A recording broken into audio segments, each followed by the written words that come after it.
دیم مرا تضمین کنند. کنفرانس افغانستان 23-24 نوامبر 2020 ژنوا.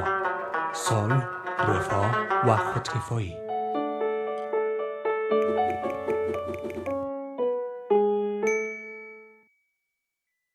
آرزوی ما برادر جان نمی آرزوی ما میخوایم آرامی را میخوایم بدک غریب کارگر میخوایم برادر جان از دو ترار از سرک از دیگه از مردمی گم شوه. برادر جان ما یعنی آرامی را خواست داریم. برادر جان این مردم میخوایم که برای ما یک کمک یک برادر جان یک کارگری یک برادر جان یک دیگه یک آرامی ما میخوایم دیگه برادر برای ما. کنفرانس افغانستان 23-24 نوامبر 2020 ژنوا. صلح، رفاه و خودکفایی.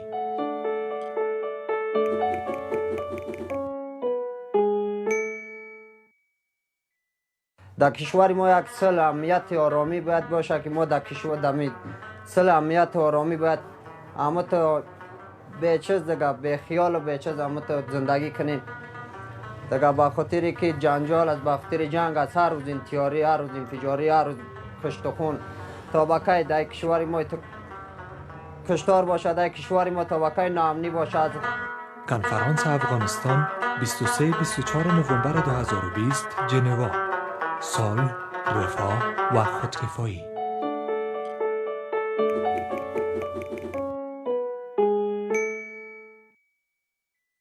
سلام، من سناس توم صنف اول مکتب. ما میخوایم در آینده یک معلم شوم و میخوایم در فضا آرام درس بخونم. کنفرانس افغانستان 23-24 نوامبر 2020 ژنوا. صلح، رفاه و خودکفایی.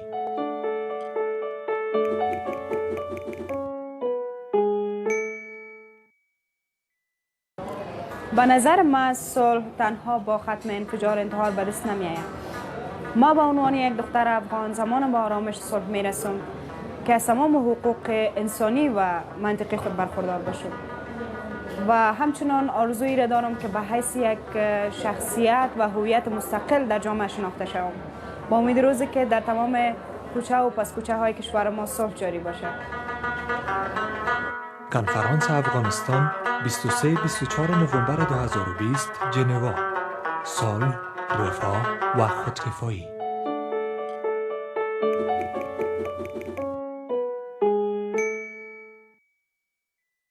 من خوش دارم در آینده یک اقتصاددان خوب باشم و اقتصاد کشور ما بالا ببرم. این همه آرزوهای ما و خواهشایی که من دارم فقط با وجود صلح میشه. از زمانی که صلح نباشه حتی من نمیتونم درست مکتب ما خلاص کنم. پس من آرزو دارم که در وطن ما صلح بیاید و من آرزوها و آرمانهایی که دارم بر وطنم به حقیقت بپیونده. کنفرانس افغانستان 23-24 نوامبر 2020 ژنوا. صلح، رفاه و خودکفایی.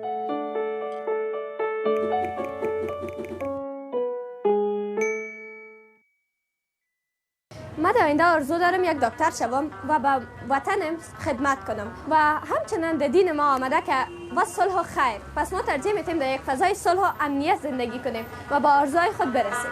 کنفرانس افغانستان 23-24 نوامبر 2020 ژنوا.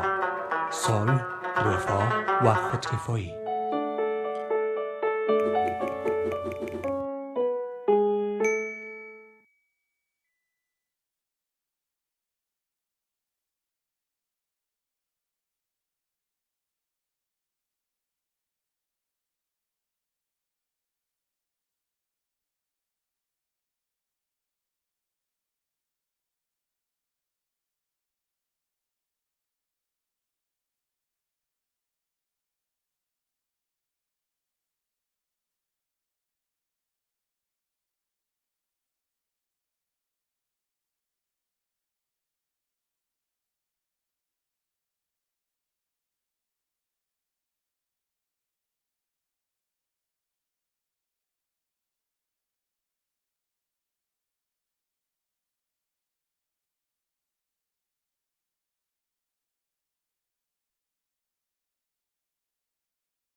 So, ladies and gentlemen, welcome to this 2020 Afghanistan Conference, and it would be my pleasure as the co-chair of this conference to welcome Tatiana Valovaya, Director General of the United Nations at Geneva.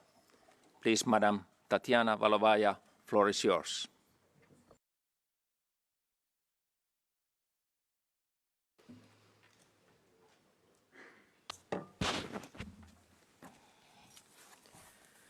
Thank you. Excellencies, ladies and gentlemen, it is a great pleasure to welcome you all today in the Palais des Nations in Geneva.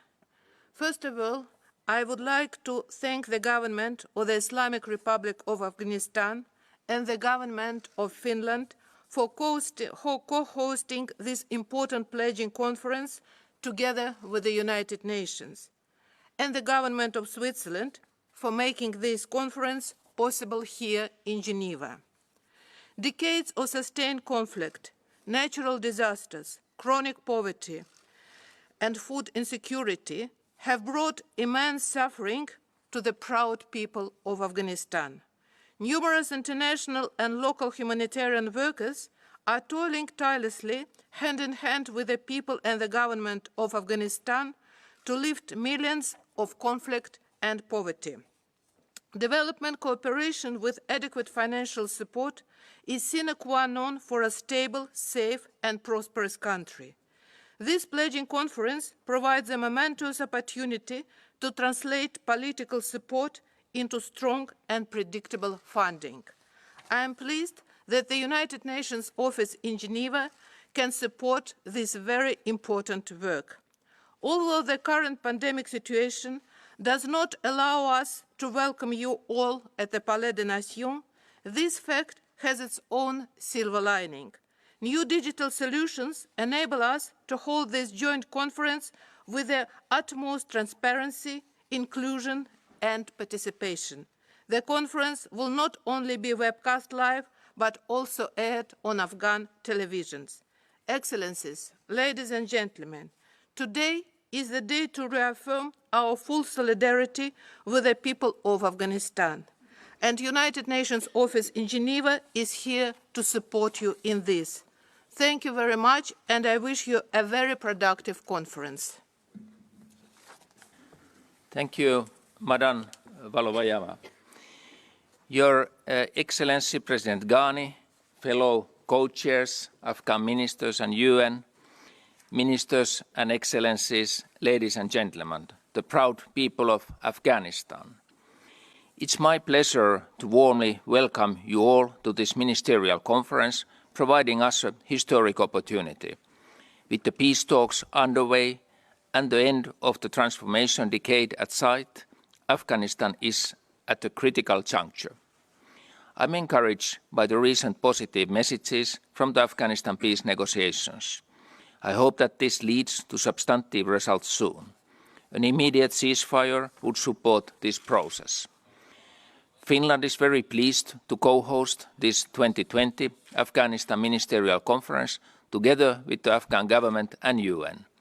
I would like to express my gratitude to our co-hosts for the excellent cooperation during the preparations. By having a lead at the conference, Finland shoulders its global responsibility. Our aim is to strengthen multilateral cooperation in these difficult times amid a global pandemic. Furthermore, Afghanistan is Finland's largest development partner. We seek to make a lasting contribution to building peace in Afghanistan. We are here to celebrate the progress Afghanistan has made during the past 19 years. These economic, political, social and development gains need to be preserved and built on. We must do even more to empower women, root out corruption, protect minorities, promote the rule of law, and ensure a strong role for a vibrant civil society. I particularly call your attention to the youth. Their dreams of security, participation, education and employment must be fulfilled. I remember my first visit to Kabul and my first meeting with the future President Ghani in 2002. The city was war-torn. In that dire situation, I was impressed by the spirit of the proud Afghan nation. There are no shortcuts for peace or for development. However, the will of the Afghan people is clear. Their voices calling for peace should be heard. I received this message during my recent discussions with the Afghan civil society. I hope that you too will sense this today. We will hear a civil society statement, and you will also find videos containing Afghan voices on the conference website. This overwhelming desire for peace should give the negotiating teams in Doha perseverance to overcome obstacles during the months ahead. Lasting peace requires compromises by all. Nearly 70 countries and more than 30 international organizations have come together today to pledge their support to the Afghan people for the next 4 years.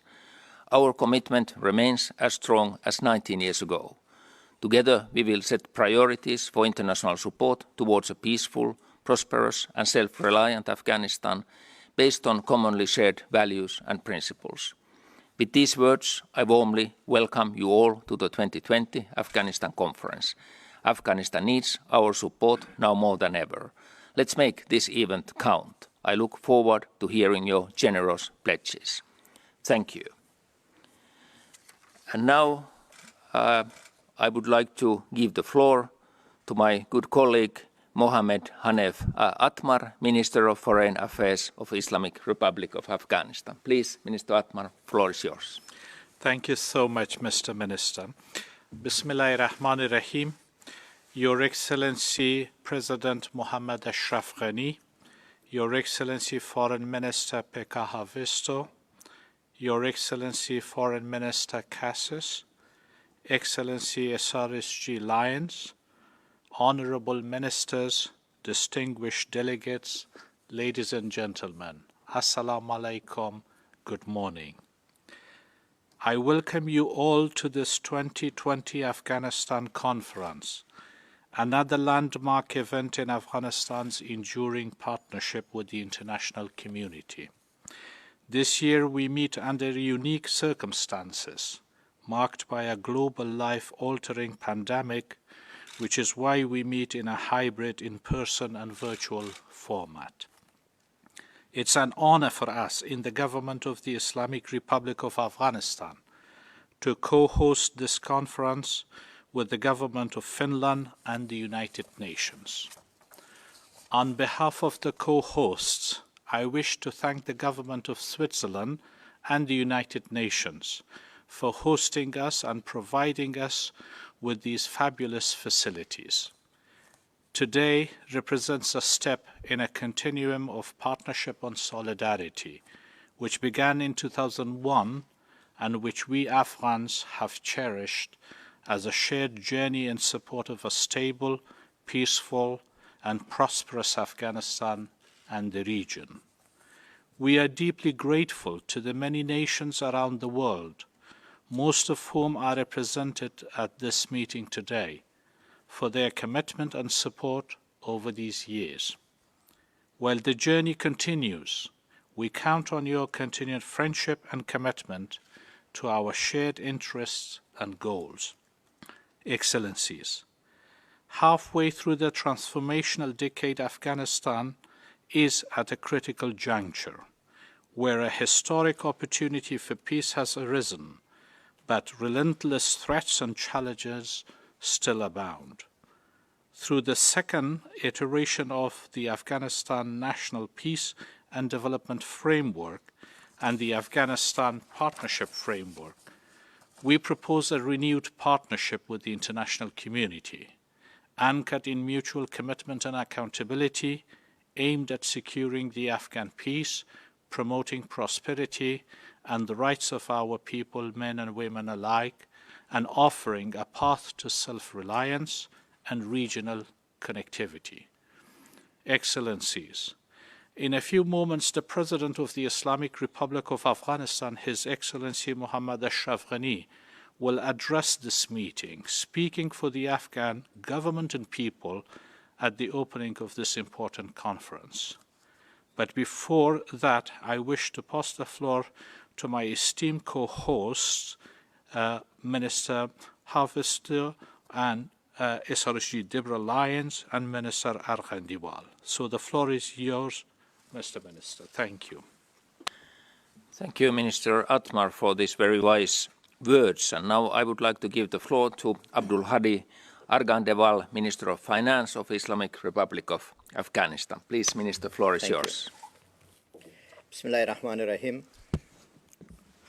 His Excellency Mohammad Ashraf Ghani, President of the Islamic Republic of Afghanistan, Her Excellency the First Lady, Excellencies the First Vice President and the Second Vice President, His Excellency Secretary General of the United Nations, Excellency Minister Havesto, Excellency Minister Cassius, Honorable Minister Hatmar, Honorable Special Representative Ms. Leon, Honorable Cabinet Ministers, distinguished delegates of the Donor Multilateral Development Organization, representative of civil society and private sector, ladies and gentlemen. Assalamu alaikum wa rahmatullahi wa barakatuh. Good afternoon and good evening to all of you around the world. I would like to start by wishing you, your families, and your fellow citizens my personal best for your health and safety during these difficult times. Thank you to each and every one of you for being here with us today, despite the challenges of the COVID-19 pandemic.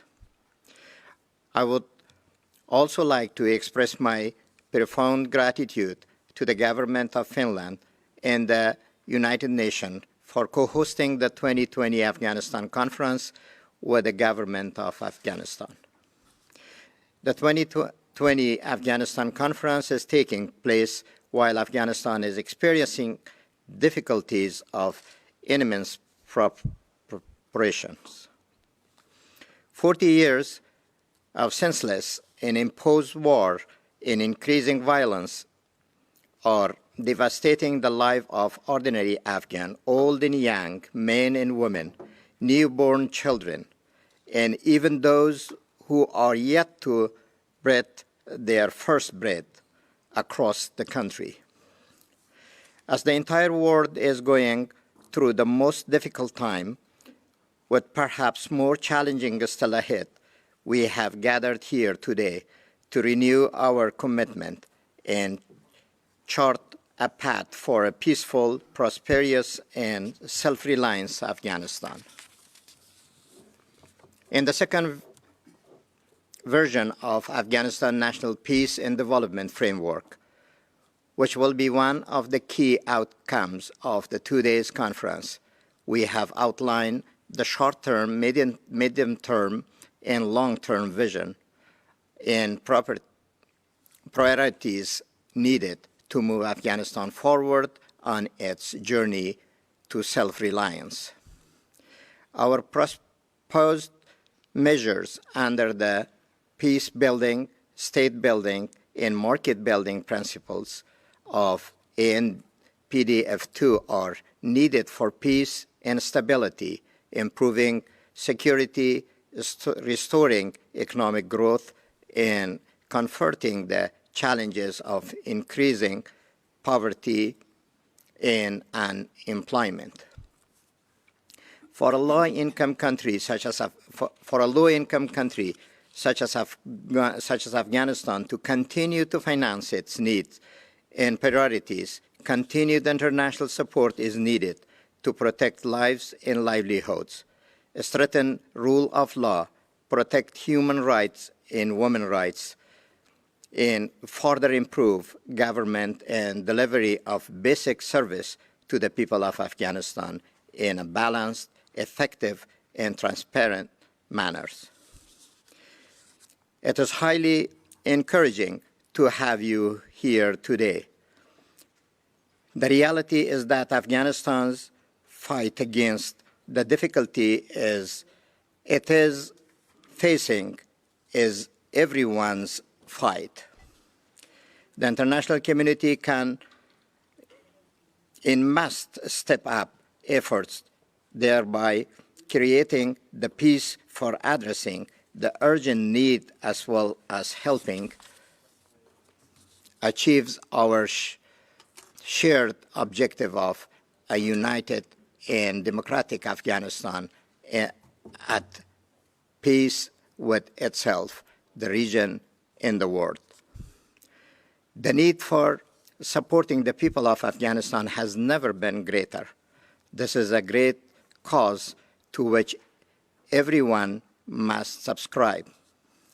We know the international community is willing to do everything they can to help the people of Afghanistan, but the Afghans are also a proud nation, and we also want to fulfill our own obligations under our Constitution, the international law, and convention to which we are signatory. We want an end to the violence and are committed to finding a political settlement that can not only bring in an end to the suffering of the Afghan people, but strengthening, safeguard, and preserve the gain of the past 19 years. But achieving the vision of a peaceful and prosperous Afghanistan will take more than articulation of ideas. It will take focus, prioritization, and tangible action. It will also take strengthened and improved collaboration and coordination between the government and the international community, and a firm and a long-term commitment to the values and objectives that we all share. Today's conference must represent our solidarity in which our international donors and development partners can take decisive steps in continuing to support Afghanistan and its people. Today's conference is not an end in or by itself. Our international donors and development partners can translate their participation here today into close collaboration with the government of Islamic Republic of Afghanistan in action that will have a lasting impact on the lives of ordinary Afghans. The scope of the international community's commitment must match the complexity of the situation and the scope of Afghanistan's needs and priorities.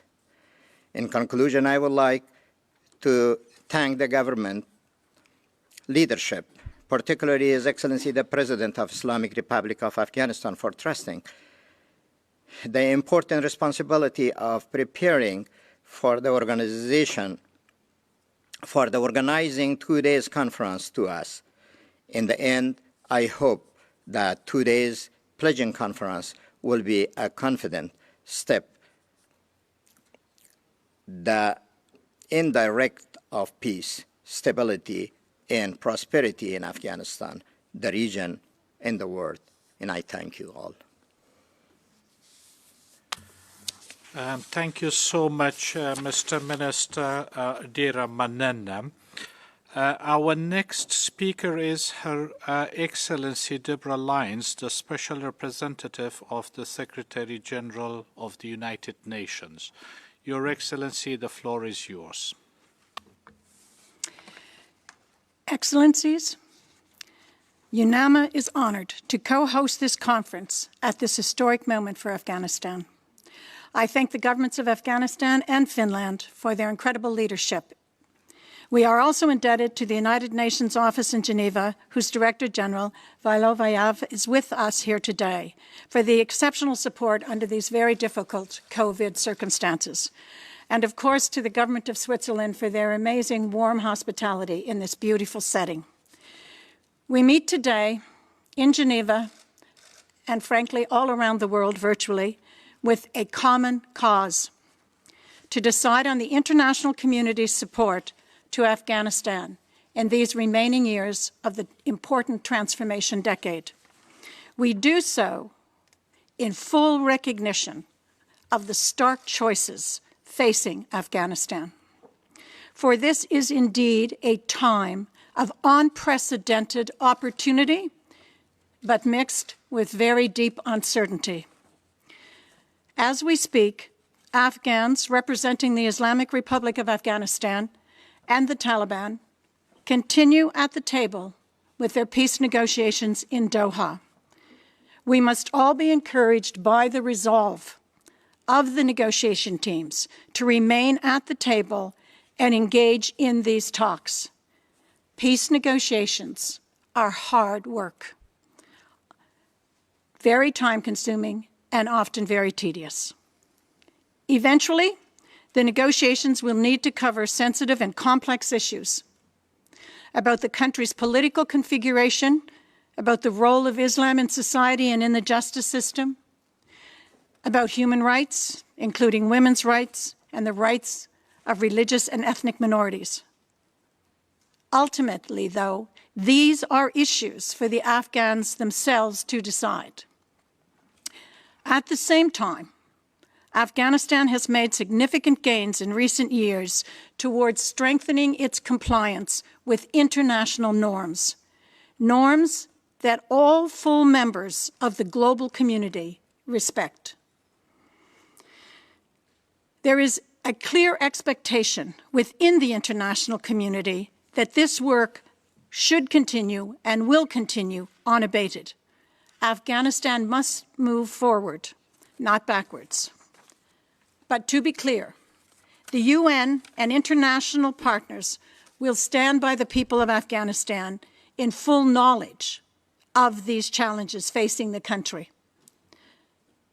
We all know that violence levels are far too high and must be reduced. Millions of Afghans remain outside their homeland. Thousands more are displaced inside Afghanistan. The last few years have seen millions more Afghans thrown into conditions of poverty, exacerbated this year by the shock of the COVID-19 pandemic. And Afghans continue to see corruption as a grim fact of life. This, too, must end. It is true that these challenges cannot be ignored, but I urge all of you to approach them in a spirit of resolve, not of hopelessness, because to focus exclusively on Afghanistan's problems would be to miss out on another story, one that is equally true and perhaps much more relevant. That is the story of progress, of children in school, of record numbers of women in high levels of government, of a lively and courageous media and a vibrant and relentless civil society, of a professionalizing civil service and a large emerging cohort of well-educated youth, the largest ever in Afghanistan's history, and a growing and proud private sector who will, in fact, be meeting this afternoon in Kabul, parallel to this event, to discuss their own efforts in moving Afghanistan towards self-reliance. This is the Afghanistan we are here to support. These are the gains we are eager to preserve.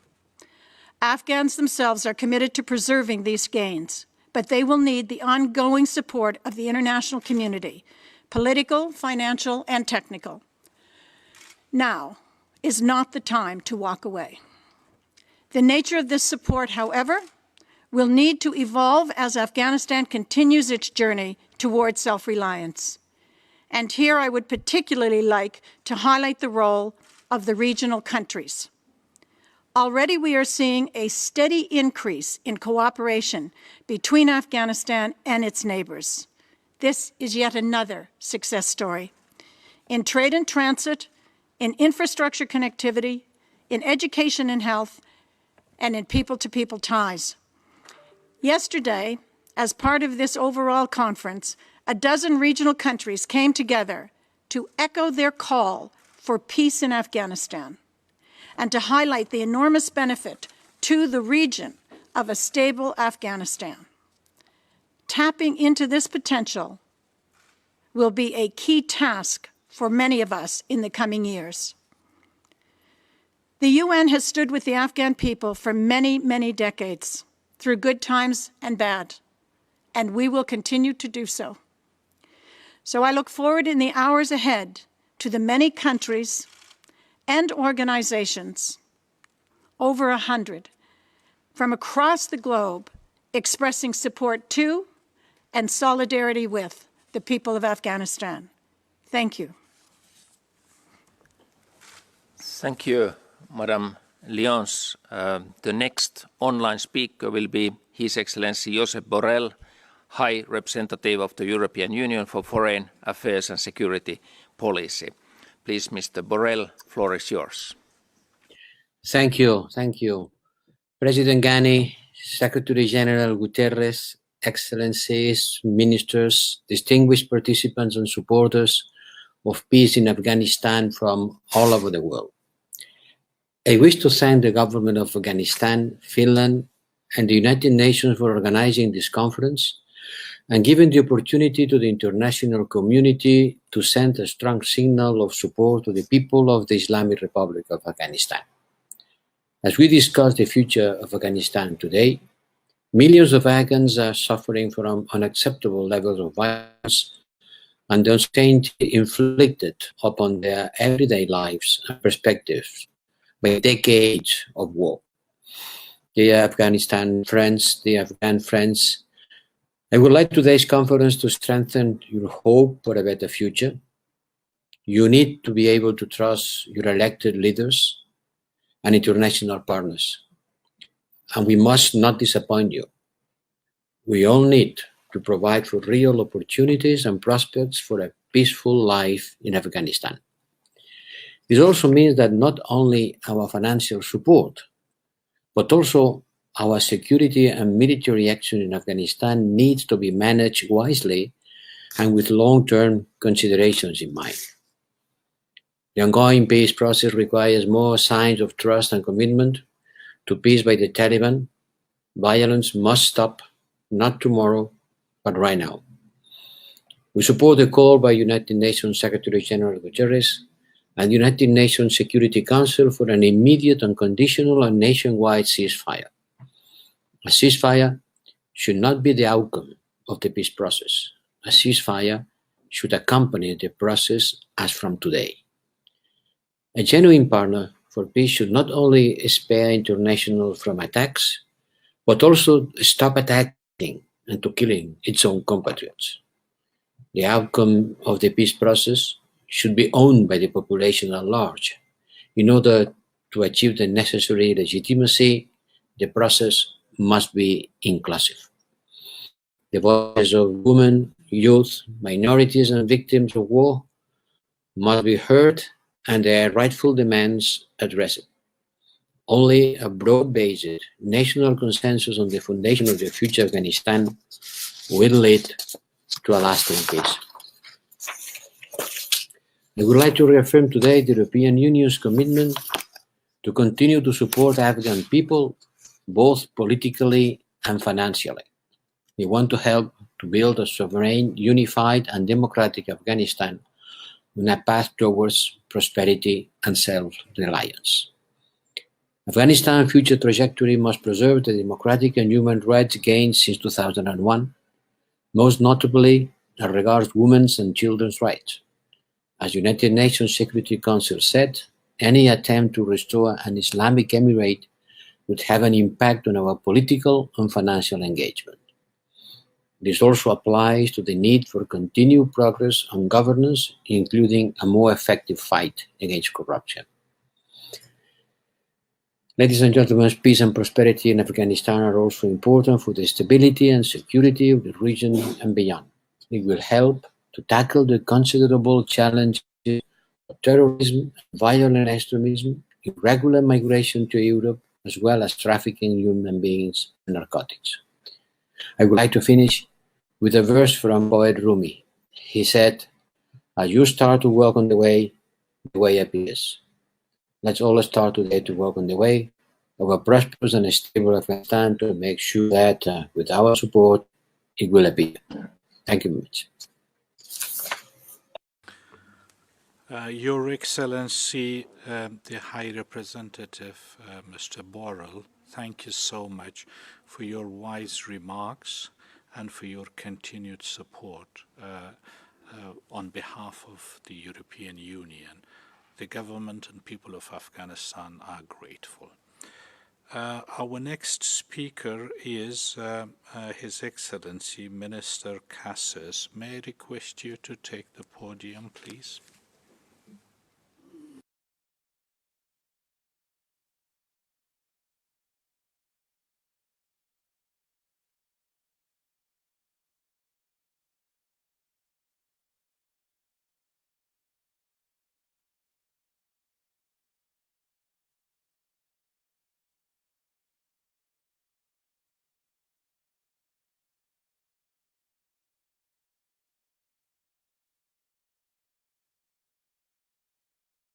Président, Madame, Messieurs les co-présidents de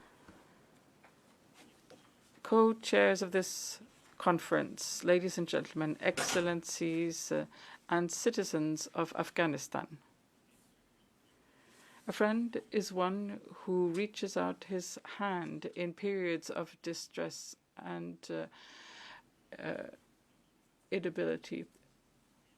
Many friends of Afghanistan have found their way to Geneva, whether physically in person or virtually, and this testifies to the importance we all attach to the peaceful development and the lasting peace in Afghanistan.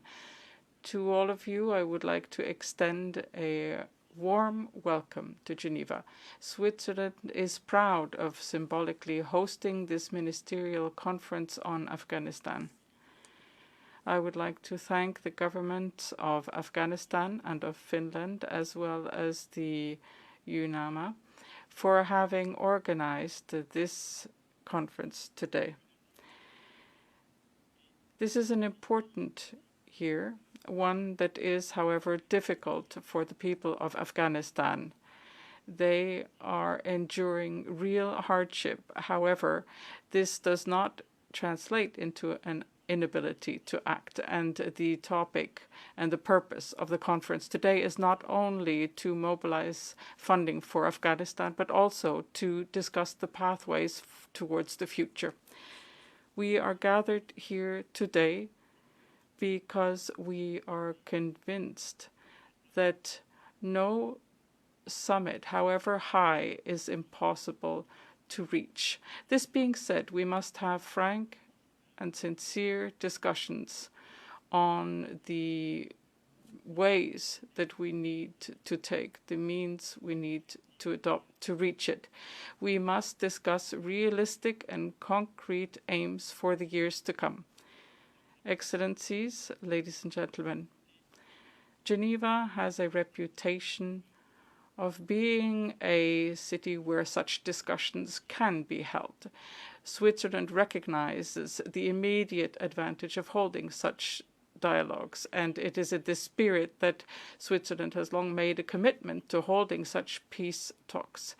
This explains why it recently presented its candidacy for a non-permanent seat at the UN Security Council for 2023-2024. This is a plus for peace, and that is not just the slogan which accompanies our candidacy. It is also the principle which underpins our foreign policy. This slogan finds its full meaning today as we attend a conference that is closely linked to the very concept of the consolidation of peace. The Afghan people aspires to living in a country where peace reigns, and I would like to express the wish that the spirit of Geneva may inspire major progress towards a stable and peaceful development in Afghanistan. And thus, ladies and gentlemen, excellencies, I would like to express the wish of much patience today. As an Afghan proverb says, patience is a tree whose roots are bitter, but whose fruit is very sweet. I thank you for your kind attention. Your Excellency, my dear friend, thank you so much for your wonderful remarks and for your great hospitality. We very much appreciate. My dear co-hosts, Minister Arghandiwal and his team have done a remarkably good job in preparing for this conference. Let me request him to have the honor of inviting our keynote speaker, please. Arghandiwal Sahib Mehrabani. Thank you, Atmar Sahib. I would like, with full respect, to invite His Excellency, the President of Islamic Republic of Afghanistan, to deliver his speech. Excellency, floor is yours. Bismillahirrahmanirrahim. Excellencies, ladies and gentlemen, colleagues, it's an honor to be here virtually with you. Let me start with words of heartfelt thanks. Thanks firstly to the government of Finland, Minister Haavisto and Ambassador Tlas, for your exceptional stewardship of this process. Let me thank the United Nations, His Excellency Guterres for joining us today, Ambassador Lyons for co-chairing, and Madam Valavoya for making the conference facilities available. Let me thank the government of Switzerland, Mr. Cassis, for your historic and exceptional hospitality. Mr. Borrell, thank you for honoring us with your presence and for the principled support of the European Union. A series of principles and values that will guide the world and ensure Afghanistan's stability and prosperity through the peace process. Thank you, Vice President Saleh. Thank you, Vice President Danish, members of the Cabinet, the Supreme Court, Parliament, and Ministers Arghandiwal and Minister Atmar for your colleagues at the two ministries for preparing the work of this conference, to which all Afghan officials and stakeholders have been involved. On behalf of the Afghan people, I would like to thank the international organizations who've worked with us over the years to advance our development agenda, including the Asian Development Bank, the European Union, the IMF, and the World Bank, and all of the bilateral donors for whom Afghanistan has consistently been among their top priorities, including our foundational partner, the United States, as well as Australia, Canada, Denmark, the European Union, Finland, Germany, Japan, Italy, the Netherlands, Norway, Sweden, and the United Kingdom. To the governments of Germany, the United Kingdom, the European Union, France, and Japan, thank you for partnering with us over the years to host and convene 12 conferences that have been critical to Afghanistan's trajectory. Thank you, India, for your commitment of over $2 billion during these years. We're also grateful to our NATO partners for your consistent and principled support, and for standing shoulder to shoulder with the Afghan National Defense and Security Forces in our shared fight against terrorism. Your continued support has never been more critical, and we thank you. We would like to thank all donor countries and bilateral partners, and particularly your taxpayers. We pay tribute to your sons and daughters who've made the ultimate sacrifice over these 20 years, and their families. To the millions of veterans who've served in Afghanistan, we thank you, not only for your service to your country, but also for your deep understanding and friendship with Afghan people. And most importantly, I'd like to thank my fellow Afghan citizens. I thank the brave men and women of our national defense and security forces who put their lives on the line every day to protect our hard-won gains. I thank their families for enduring the pain of loss and separation. I thank our citizens for their courage in the face of suffering, their sense of hope in the face of uncertainty, and their belief and investment in the democratic republic we've built together as a nation. We're here today to honor your sacrifices with the promise of peace. مننکم چې ماته مو دا فرصت راکړل چې ستاسې اول خادم اوسم. تشکر از اینکه من و همکارانم را فرصت دادید که باعث خادمینتان از شما نمایندگی کنید. And I'd like to thank the First Lady of Afghanistan and all the women of Afghanistan for making history. I would like to ask for a moment of silence in honor of victims of conflict, those men, women, and children who have senselessly been murdered. Latest at Kabul University, the Center of Learning, Hope, and Nurturing of our youth.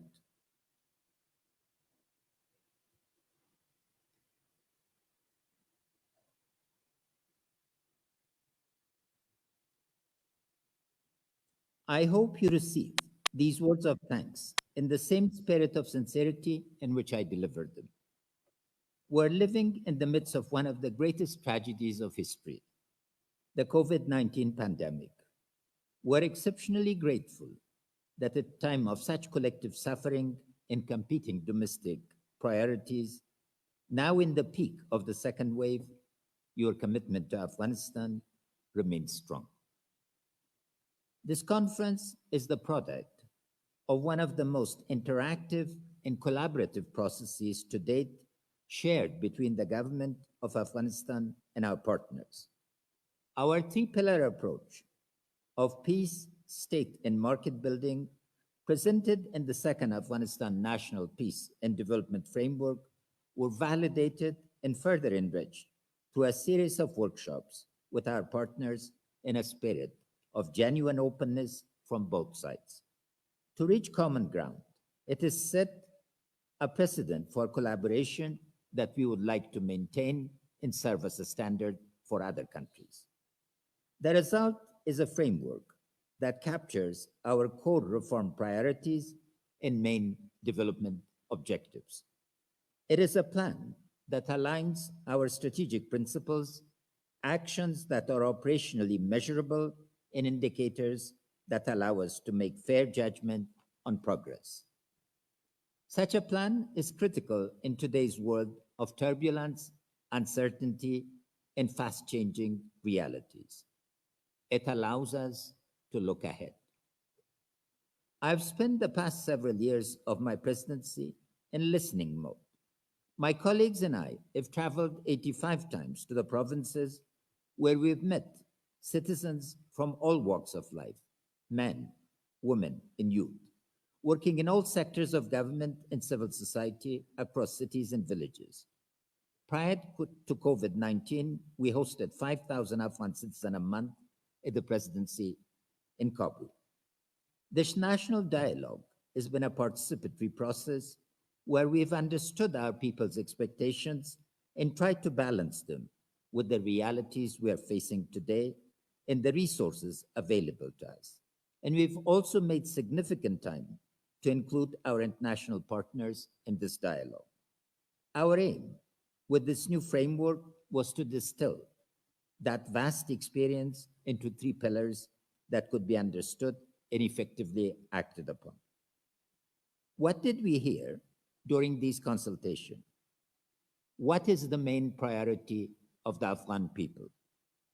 A demand for peace.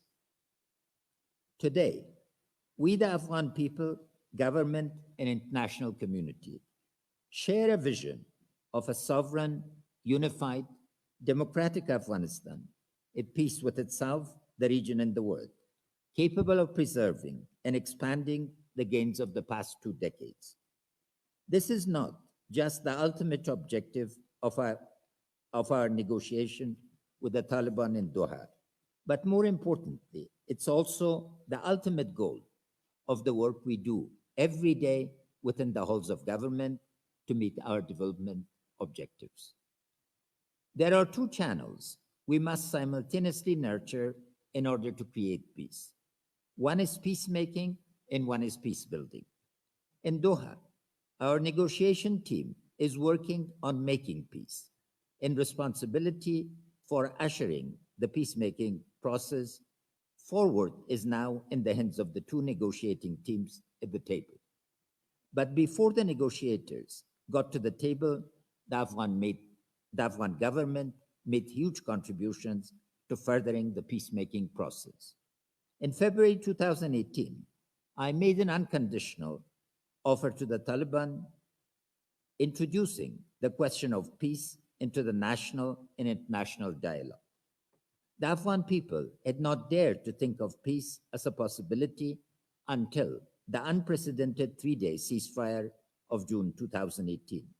In 2019, the Loya-Jirga peace created a framework and a mandate for negotiations. In this August, we hosted another Loya-Jirga, which allowed our people their decisive say on the future of the 400 contested Taliban prisoners. Over the past 2 years, Afghans created a national consensus on the need to achieve an enduring peace via political settlement with the Taliban, a peace that is in line with the values of our constitution and international standards of human rights. We've shown commitment, courage, and conviction. We've maintained our defensive positions on the battlefield, even in the face of a huge surge in violence against our people since February. We agreed to the release of over 5,000 Taliban prisoners, some of them guilty of crimes against humanity. We've made sacrifices over and over again. Despite our suffering, I want to be very clear that our commitments to negotiations with the Taliban remains firm. Our negotiating team remains steadfast in their commitment to talks in Doha. We must bring an end to the violence that is haunting our lives and robbing our children of the joys of childhood. We once again repeat the call of His Excellency Secretary General and High Representative Borrell for an immediate ceasefire. The peacemaking process will, inshallah, God willing, result in an agreement on paper. But peace building is a multi-dimensional, cross-sectoral, long-term process that would allow us to actually implement the components of any peace agreement on paper. That is our work. We, as a government, a civil society, and a people, along with you, our international partners, must now focus on implementing components of peace building. The ANPDF-2 is a framework that shows us how to peace build in the context of today's Afghanistan. We must create conditions of well-being. We must also create rules of the game so that we do not find ourselves pulled backwards by vacuums of governance in which destructive forces can thrive, such as corruption, unequal distribution of resources, and internal conflict. Poverty reduction and the development of livelihoods, jobs, and prosperity are critical deliverables for sustaining a peace agreement. Establishing rule of law and security and providing services that build citizens' trust in their government is equally critical for sustaining a peace agreement. In this way, market building and state building are inextricably linked to peace building. Our credibility comes from our citizens' ability to trust their government, and that comes from rule of law. Thus, our state-building deliverables will continue to reform core state functions and institutions systematically, step up the fight against corruption, reform our courts, and make sure that ordinary citizens can exert their constitutional rights with confidence. But the state alone cannot ensure well-being of our citizens. It needs a dynamic market to provide jobs and opportunities for the 400,000 Afghan youth who enter the labor market each year. Our market-building approach merges private sector collaboration with the creation of freedoms, laws, institutions, and values to create predictability needed for markets to emerge and thrive. Afghanistan's goal of self-reliance is even more urgent in today's context of having to do more with less.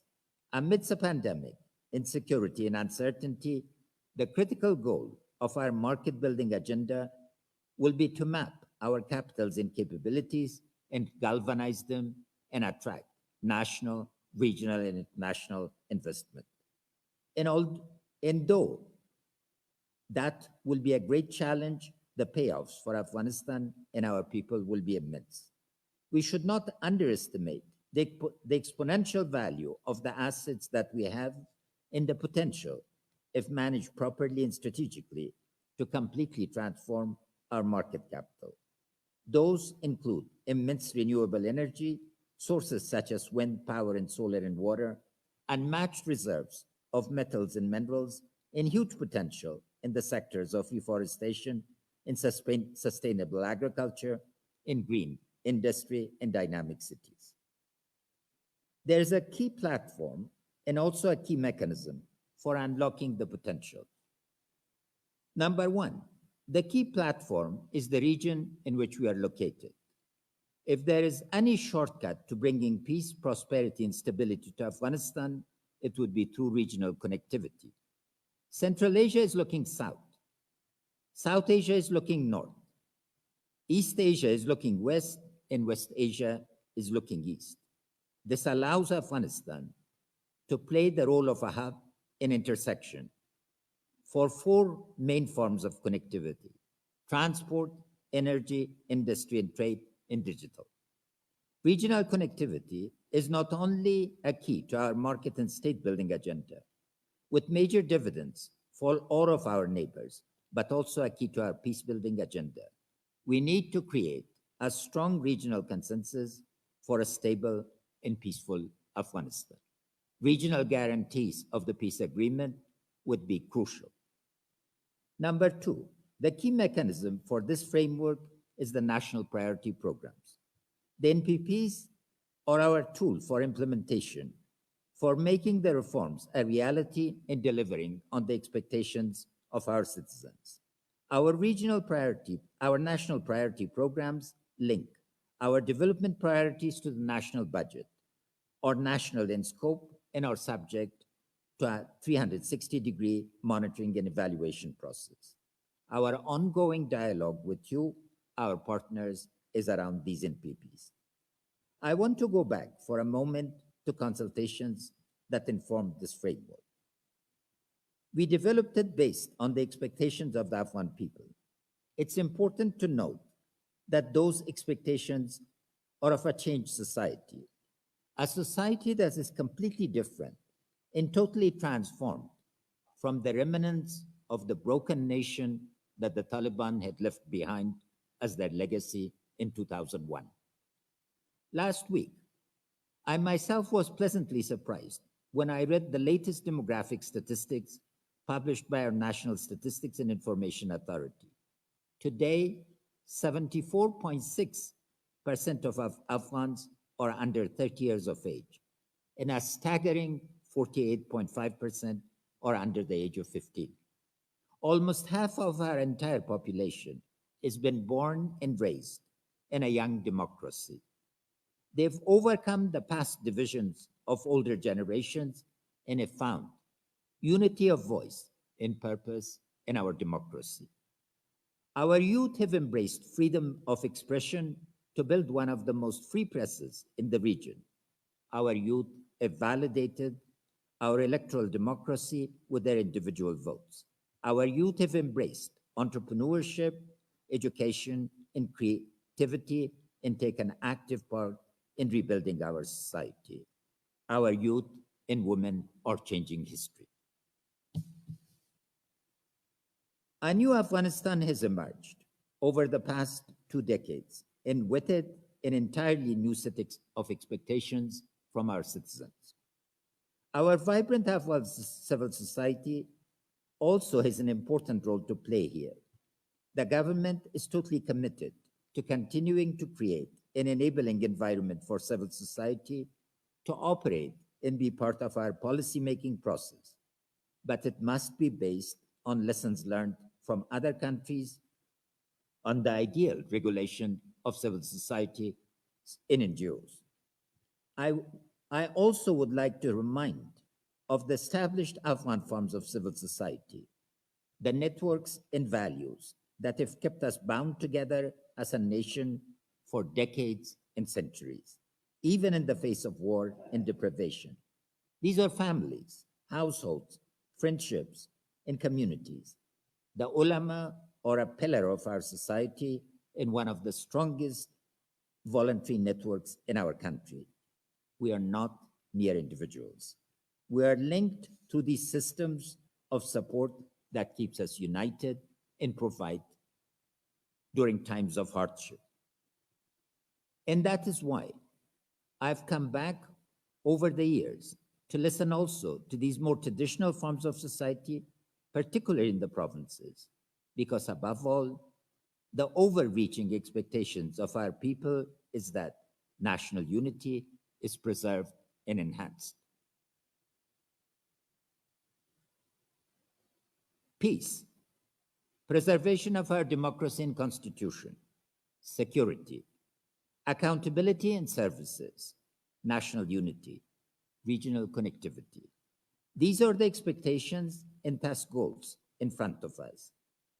But given that Afghanistan is a country with very limited and declining resources, and we are also in the middle of a war and a pandemic, it will be a huge challenge for us to deliver on these expectations.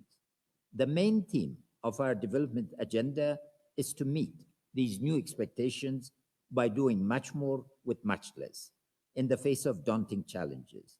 We need to deliver with quality, speed, and efficiency, and this will require a very open dialogue with you, our partners, and our citizens to ensure that when and if the context changes, we can adjust. What is today's context? What are the main challenges? First of all, corruption. It's a huge systemic problem on multiple levels. We've made some progress over the past 5 years. All benchmarks, except for one that requires international cooperation, have been met. This is of the current strategy. The Anti-Corruption Commission has been formed. We're working collaboratively on a comprehensive anti-corruption strategy to take us through 2024. Second, the COVID-19 pandemic has thrown us all into a state of global uncertainty. We're forced to backbench development priorities and reallocate already limited resources to fighting the pandemic here. And we are still in the throes of it. A second wave and potentially a third could set us back again and again. Third is poverty. Though recent figures from our Statistical Information Agency show that poverty is reduced by 7% during the last 4 years, it's still a huge challenge that nearly half of the Afghans deal with on a daily basis. And it's further exacerbated by climate change and insecurity. We've had success with some programs, namely the Citizen Charter and the National Meal Program during the COVID-19 pandemic. But poverty eradication will continue to be a cross-cutting goal and a major challenge. And finally, of course, is conflict and uncertainty. Since February of this year, levels of violence have skyrocketed across the country. Plans to achieve peace did not materialize as imagined. Suffering and killing continues to plague Afghans on a daily basis. It is unbearable. It's untenable. The uncertainty it has bred is tangible. We as partners need to confront this uncertainty, particularly in the light of a future political settlement with the Taliban. That agreement must be condition-based. Moving forward, We will have to do more, meet higher expectations, and face challenges, but with much less. But we know this is possible. We've done it before, we're doing it now. I'd like to provide a few illustrations. On the security front, when international forces reduced from 150,000 in 2011 to below 10,000 today, the Afghan National Defense and Security Forces successfully took over responsibility for security and counterterrorism operations in 2015. We've held the front line in the global fight against terrorism. We held our provinces when the Taliban managed to take some districts. We took most of them back quickly. We continue to scenario plan for multiple situations, and we have continuously pushed back Taliban advances over the past few months in Helmand, Kandahar, Badakhshan, and other parts of the country. Today, the NDSF are independently carrying out 96% of operations. On the economic development and regional connectivity front, we initiated dialogue with a range of world-class firms and signed MOUs on renewable energy generation and investment in transmission line and mining. The TAPI project will commence construction in Herat province of Afghanistan in 2021, a 1.3 billion USD investment in a 500 megawatt transmission line from Turkmenistan to Pakistan to Afghanistan will complete its first phase again in the southwest, and many other regional projects are underway. With our Central Asian neighbors, we're pursuing a plan to build railways that link us with Pakistan and India and Iran. The air corridor that started as an idea to get our fruits exported during a shutdown of our borders a few years ago is now connecting us to over 50 foreign export markets. The port of Chabahar is now fully utilized for Afghanistan's imports and exports, as marked by the delivery of 176,000 tons of Indian wheat assistance coming through Zaranj, center of Nimroz province. On public financial management, we have managed to increase budget performance to the 90th percentile. The process of budget allocation is now focused on needs of the citizens across provinces and is a reflection of core national priorities. We're now focusing on replicating self-reliance measure in the sectors of education, urban development, energy, and infrastructure. All of these key sectors are low-hanging fruits for increasing efficiency and output relatively quickly by implementing cross-cutting measures and deflating bloated bureaucracies. We ask you, our international partners, to help us do more with less. Over the past several years, our population has changed. The capabilities and capacities of our people have developed. Our challenges have changed. Our access to resources have changed. So too, the approach to our partnership must evolve. Financial resources, aid, will continue to be critical to our growth for the foreseeable future, even as we've balanced that dependency markedly over the past 6 years by substantially increasing government revenues that now constitutes around 15% of the GDP. We are grateful for your continued support and partnership. Aside from conventional aid pledges, we're also focused on securing forms of financial insurance and guarantees that would help actualize our regional connectivity agenda, particularly in the energy and transport sectors. But there are also many other ways that you can partner with us that do not require aid money, but instead creativity on how we can collaborate with your intellectual and technological assets. For example, we can leverage the connectivity that technology offers us to partners on internship, mentorship, and other educational and knowledge sharing programs. We welcome technical assistance and partnerships with international research centers, think tanks, and organizations on data collection and research to better analyze the challenges and think through tested solutions, as well as to help us produce international standard plans and offer guidance on best practice and lessons learned. We have 2 examples now of working with world-class technical firms, Sasaki based on Boston led on design for our urban renewal programs, and this was all done virtually. Siemens is partnered with us on energy production and distribution. This shows that online communities have become a much more effective form of cooperation in our current context, and we encourage more collaboration such as these. And the fields for partnership are endless: education, governance, design, economic development, trade and industry, energy, culture, health and telemedicine. Lastly, I would like to once again thank you for your collaboration on this framework and the mutually agreed upon outcomes. The Afghan government's job now moving forward is to create the processes and deliver the outcomes. Our job now is to lead this agenda and deliver. What we ask for you is support, technical assistance as needed that helps us improve efficiency in a constructive, collaborative relationship that is focused on the outcomes.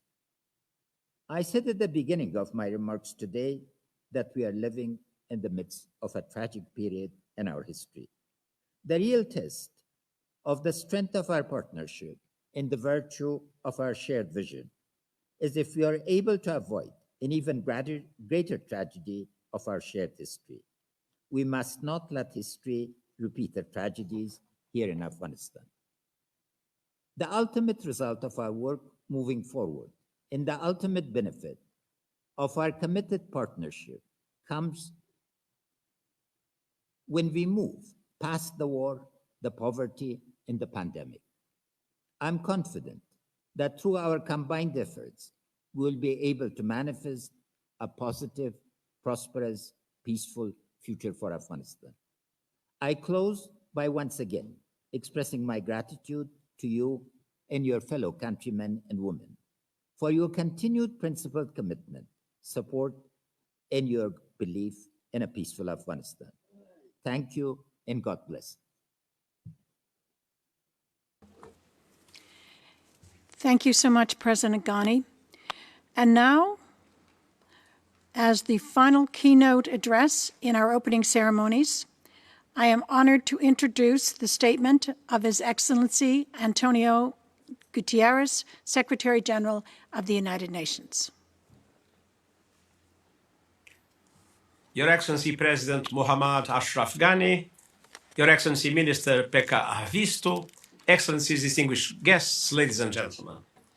Thank you for your presence in person and online today, and for your solidarity with the government and people of Afghanistan on their path towards peace, stability, and prosperity. I thank the governments of Afghanistan and Finland, our co-hosts, for their cooperation. Despite decades of conflict, the people of Afghanistan have made significant progress over recent years. Access to water, sanitation, electricity, and health services has increased. Across the country, girls and boys are more likely to be in school. The Afghan economy has diversified. Improved infrastructure and power supplies are connecting remote areas to national economic opportunities and to neighboring countries. More women are in government and in legislatures at the national and local levels. Afghans have made remarkable progress in achieving their human rights, particularly those of women, minorities, and children. As we look ahead, these rights must be the foundations for a peaceful future. It is essential that they remain anchored in law and protected in practice. Excellencies, the people of Afghanistan face serious challenges, including conflict, poverty, and the uneven application of the rule of law. Two major global crises, COVID-19 pandemic and the climate emergency, are making life even more difficult, particularly for the most vulnerable. The pandemic has exacerbated humanitarian and development challenges, impeded access to healthcare and education, and stymied economic growth, affecting millions of Afghans. As winter approaches, I am concerned that another spike in COVID-19 cases will further strain Afghanistan's already fragile health system and economy, causing further suffering. I am also deeply concerned about continued high levels of violence, particularly in recent heinous attacks on civilians, including students. The Afghan people have suffered for far too long. I urge the redoubling of efforts towards an immediate and conditional ceasefire in order to save lives and prevent the further spread of COVID-19. This will create a conducive environment for the Afghanistan peace negotiations in Doha a major opportunity to realize the long-held aspirations of the Afghan people. An inclusive process in which women, young people, and victims of conflict are meaningfully represented offers the best hope of sustainable peace. If we can link that with economic opportunity, then the prospects will be even higher. Today is an opportunity to work together towards that goal. Excellencies, Afghan women have paid a high price in the conflict. Some have been subjected to extreme violence. Others have lost loved ones, homes, and communities. Many continue to be denied opportunities of all kinds, including education and basic rights to livelihoods, land, legal personhood, and a life free of violence. I commend the women who are serving their country today in senior roles in the defense, foreign affairs, and interior ministries, as well as in the civil service and provincial governments. These are gains that must be protected and built on. Afghan women are playing a central role in creating peaceful, inclusive communities with more opportunities for all, women and men, girls and boys, people with disabilities, victims and survivors of the conflict. They are demonstrating on a daily basis that their efforts towards sustainable and inclusive development can change lives for the better. Afghan women and girls need the continued support of the international community. It is absolutely essential that the peace process is inclusive and that women play a meaningful and equal role in determining its outcome. Excellencies, I commend the government of Afghanistan for its ambitious agenda for development and reforms, including its outreach to regional partners and commitment to connectivity. I urge Afghanistan's neighbors and partners to play their part in building a peaceful and prosperous future for Afghanistan by seizing these opportunities for cooperation. Progress toward peace will contribute to the development of the entire region and is a vital step towards a safe, orderly, and dignified return of millions of displaced Afghans. The United Nations stands with the people of Afghanistan on the path towards peace, development, and self-reliance. I thank all for your pledges and generosity. Let's make sure that this translates into real progress and concrete improvements for the people of Afghanistan. Thank you. Thank you, Your Excellency, Secretary General of the United Nations, Antonio Guterres. And now, on behalf of the co-chairs, I would like to open the first session of bilateral statements. The first to speak is Commissioner for International Partnerships, Jutta Urpilainen, on behalf of the European Union. Madam Urpilainen, you have the floor for an online statement. Ladies and gentlemen, it is an honor to represent the European Union today and the values of solidarity, commitment to multilateralism and partnership. I echo the remarks of the High Representative of the European Union.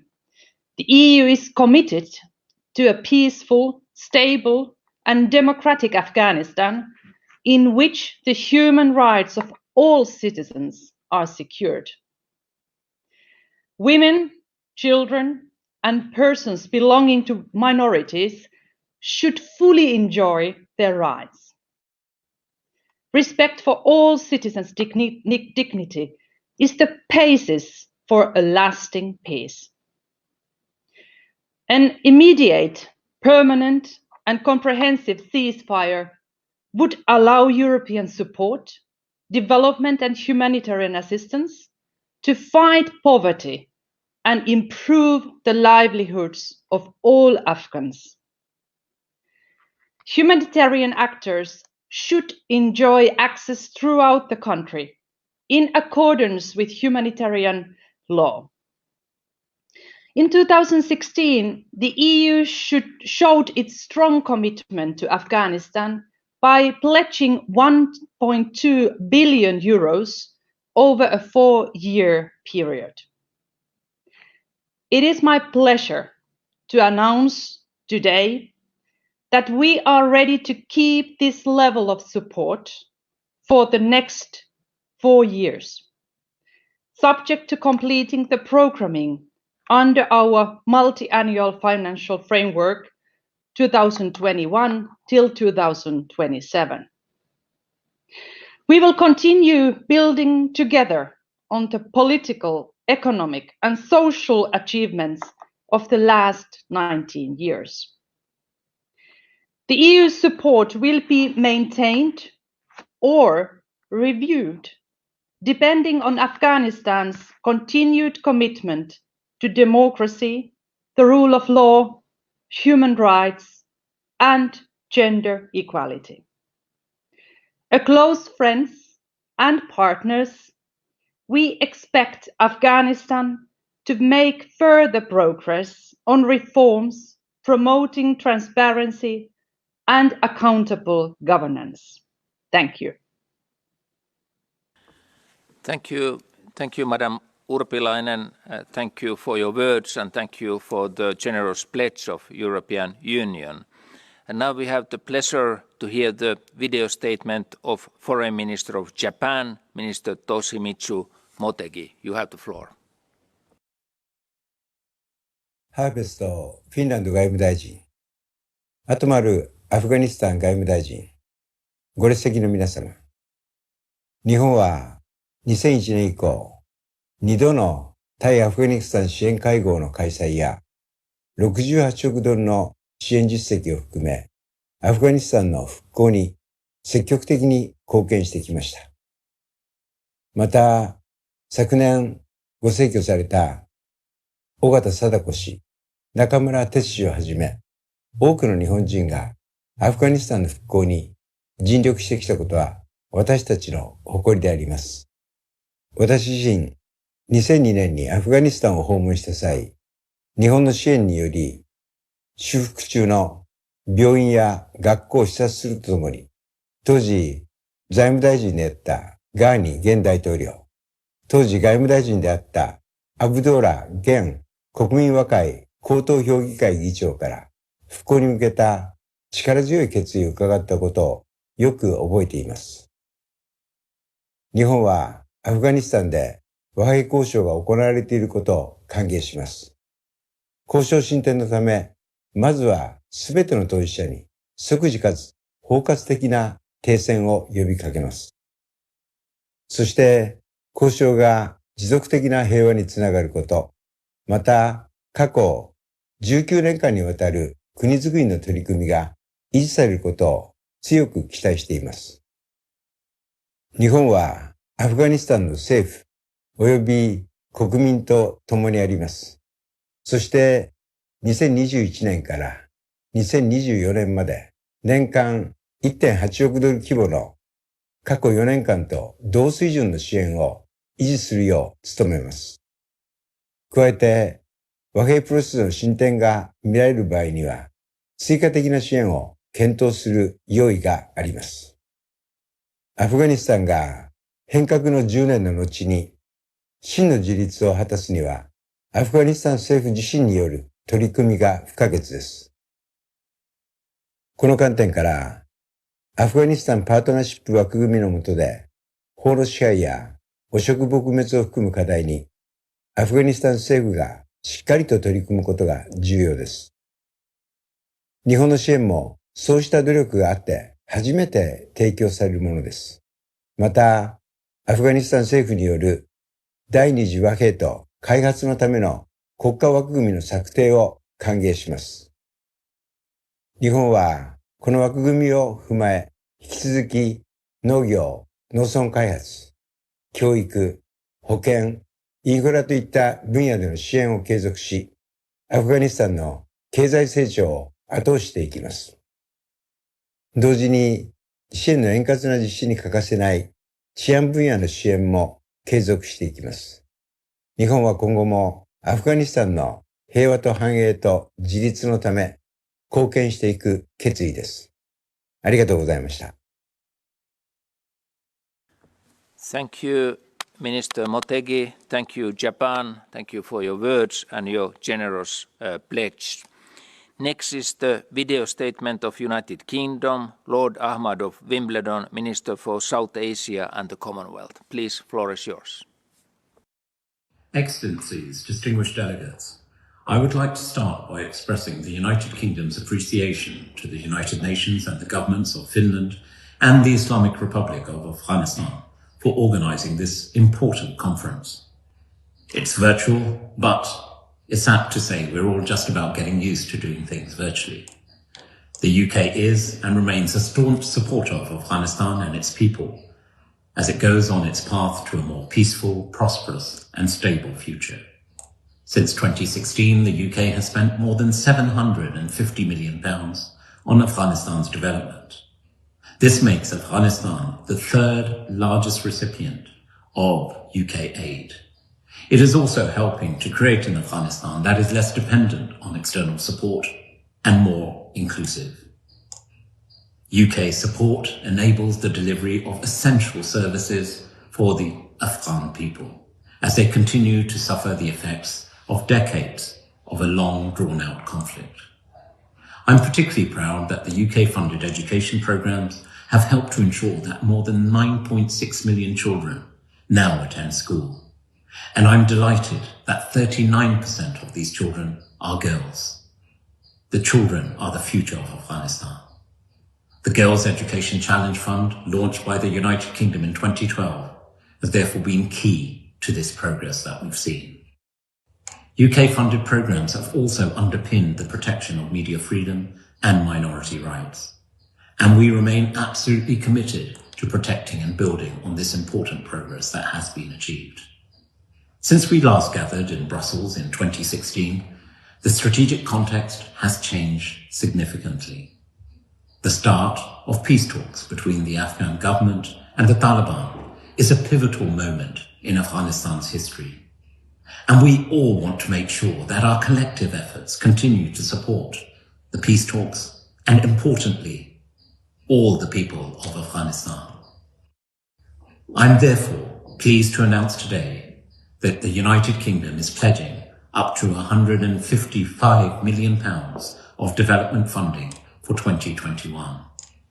And we hope that this development partnership will be able to continue beyond 2021 and strengthen an inclusive peace process. We want to see an end to violence and the negotiation of a just and sustainable political settlement between Afghans. This will require, of course, compromises on all sides. Our future development partnership with Afghanistan will be based on the principles set out in the Afghanistan Partnership Framework, including inclusive poverty reduction, reduced corruption, and importantly and vitally, the protection of women's and minorities' rights. The Afghan people they deserve no less after decades of suffering. We therefore look forward to reviewing the progress in line with these principles next year. Thank you. Thank you. Thank you, Lord Ahmad. Thank you, UK, and also thank you for your announcement of continued financial support to Afghanistan. The next one is a statement of Karina Gold, Minister of International Development of Canada. Madam Minister, you have the floor. We are gathered at a particularly significant moment in Afghanistan's history. For the first time in almost a generation, the prospect of peace lies before the Afghan people. Canada is proud to participate in this conference at a historic moment and to reaffirm our commitment to the Afghan people and their elected government. Canada has been a steadfast ally and friend of Afghanistan. Our soldiers fought and died beside yours. Our diplomats and aid workers have also paid the ultimate sacrifice while supporting the Afghan people. Our police officers trained young Afghans who wanted to help strengthen Afghanistan's rule of law. And Canadians from all walks of life continue to support better health and education outcomes in Afghanistan. And we have contributed more than $3.6 billion in development and humanitarian assistance since 2001. Canada commends the government of Afghanistan for embarking on this courageous path. And we call on the Taliban to demonstrate similar courage, to embrace the possibility of peace, and to agree to an immediate ceasefire. The Afghan people have suffered enough. Canada supports an Afghan-led and Afghan-owned peace process that is truly inclusive, a process in which the voices of women and the country's rich diversity of cultural and religious minorities are heard. As Afghanistan enters the last 4 years of its transformation decade of self-reliance, the country is also facing some of its biggest challenges. The COVID-19 pandemic has struck Afghanistan hard, compounding the many significant difficulties the country is facing, crippling an economy which had been steadily growing, and overburdening already stretched health resources. So much has been achieved over the past 19 years. There is much that Afghans and the international community can be proud of, but we know that so much more needs to be done. For that reason, I am pleased to announce that Canada will pledge $270 million over the next 3 years, maintaining our bilateral development assistance at current levels. While Canada remains deeply committed to Afghanistan, we are equally committed to working with the government, Afghans, and the international community to ensure that gains are not lost, while providing both the moral and financial support that the Afghan people need to rebuild their country. Canada will monitor developments at the negotiating table with great interest and calibrate our contribution accordingly.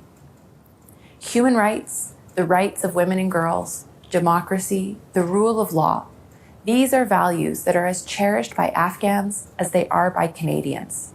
We cannot allow those values to be eroded. Your Excellencies, Canada is proud to be a stalwart partner and friend of the people and government of Afghanistan. Thank you, Madam Gold. Thank you, Canada. Thank you for your important contribution. The next statement is by Sigrid Kaag, Minister for Foreign Trade and Development Cooperation of Netherlands. Madam Kaag, floor is yours. Mr. Secretary General, President Ghani, Minister Haavisto, Excellencies, I'm grateful to Finland, Afghanistan and UNAMA for organizing this conference in these difficult but perhaps also hopeful times. The Kingdom of the Netherlands intends to sustain its support to Afghanistan and its people. Therefore, we pledge up to €200 million for the period 2021-2024 to boost Afghanistan's economic growth and self-reliance and to alleviate poverty among the Afghan people. But our contribution is not a carte blanche. We expect all parties to uphold the principles as laid out in the Afghanistan Partnership Framework. That means corruption should also be tackled efficiently and effectively, and that human rights, especially the rights of women and girls, need to be respected and upheld. Furthermore, we support efforts which strive for a stable, just and inclusive peace. For such effort to be successful, we need an immediate ceasefire. We need victim-centered justice to be at the heart of the peace negotiations and eventually at the heart of the peace agreement and its implementation. Only then can the grievances of the victims of all parties to this conflict be addressed. For instance, in the provision of mental health and psychosocial support to start to heal the wounds of war and trauma. A stable, just and inclusive peace also requires that the monopoly on force rests with the reformed Afghan security sector. When foreign troops will leave in a strong, condition-based manner, we, as partners of Afghanistan, have a joint responsibility to ensure a smooth transition and to protect and to uphold strong and adaptive Afghan state institutions. Afghanistan finds itself at a major crossroads. It's up to the Afghan people to take the long and winding road to a promising future of peace and justice. We stand ready to walk with you. Thank you, Madam Kaag. Thank you, Netherlands. Thank you for your pledge. Thank you for raising up the issue of justice and just peace. The next statement is by Denmark, Minister for Foreign Affairs, Jeppe Kofod. Minister, you have the floor. Excellencies, ladies and gentlemen. Let me start by thanking the government of Afghanistan and Finland and the United Nations for hosting this important event, enabling us to jointly embark on the second half of Afghanistan's transformation decade. Over the past 90 years, Denmark has had a close partnership with Afghanistan. We have supported key development areas, including governance, reforms, anti-corruption, human rights, gender equality, education, security, and reintegration of IDPs and returnees. We have provided life-saving humanitarian support. Our armed forces have worked closely with partners to promote stability, security, and peace. Afghanistan is among the largest recipients of Danish assistance worldwide. Important progress has been made the past 19 years, notably in the areas of health, education, press freedom, women's roles in politics and administration. And together, we have made a difference under complex circumstances. But our effort have come at a significant cost. Many Afghans, as well as our own soldiers, have paid the ultimate price. Still, many challenges remain. Today, Afghanistan is at a crossroad with a historic opportunity for peace. And we are here today to tell the Afghan people and Afghan government, we continue to stand by you as you strive to achieve a lasting peace. And I'm happy to pledge close to $64 million subject to Parliament approval. And we expect to continue a solid Danish engagement in the period 2022 to 24. Our support comes with clear expectations. The international community's principles are clear. 1, corruption must be addressed. 2, women must take part of all decision-making processes.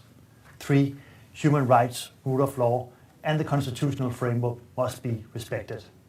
In short, progress made must be maintained and further advanced.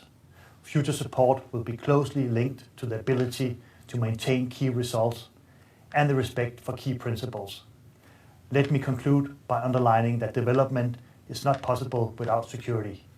The current level of violence is unacceptable and unsustainable. A total and lasting ceasefire is paramount. We know the situation is complex, but rest assured, Denmark remains committed to Afghanistan and the Afghan people on our path towards peace, prosperity, and self-reliance. Thank you. Thank you, Minister Kofod. Thank you, Denmark. Thank you for your pledge. The next statement is by Norway Foreign Minister Ine Eriksen Søreide. Madam Ine, floor is yours. President Ghani, distinguished representatives of the government of the Islamic Republic of Afghanistan, the United Nations, and partner countries, ladies and gentlemen. Let me first of all thank our hosts, the governments of Afghanistan and Finland and the United Nations, for convening and organizing this conference. 2020 will be remembered as the year of the pandemic. But for Afghanistan, 2020 is also a year when a glimmer of hope appeared for an end to more than 4 decades of conflict. We commend the Republic, under the leadership of the government and the Taliban, for having initiated peace negotiations in Doha, preceded by a series of difficult decisions, compromises, and sacrifices. We also commend the state of Qatar for hosting the talks, and we reiterate our willingness to support the process in any way the parties or the host may desire. The Afghan people have endured great suffering during the last 4 decades. Norway condemns unreversedly all acts of terrorism. We urge the negotiating parties to strive for an end to violence. We reiterate our support for a political settlement that protects the rights of all Afghans, including women, youth, and minorities, and that sustains and builds on the economic, social, political, and development gains achieved since 2001. These gains make a considerable difference in the lives of millions of Afghans. More children go to school. A young, educated, and skilled generation has emerged. More women find a place in the workforce, and healthcare and basic infrastructure have been expanded. We as donors will do our best to help Afghanistan continue this progress. The Afghanistan Partnership Framework and the Afghanistan National Peace and Development Framework outline our common goals. I would like to underline in particular the crucial importance of intensifying efforts to improve governance and tackle corruption. Afghanistan will remain one of Norway's main partners in development cooperation. We will contribute up to 650 million kroner, around $70 million, in development and humanitarian assistance in 2021 and consider comparable annual levels of assistance through 2024. We will determine our assistance based on the Afghan government's fulfillment of its commitments in the Afghanistan Partnership Framework.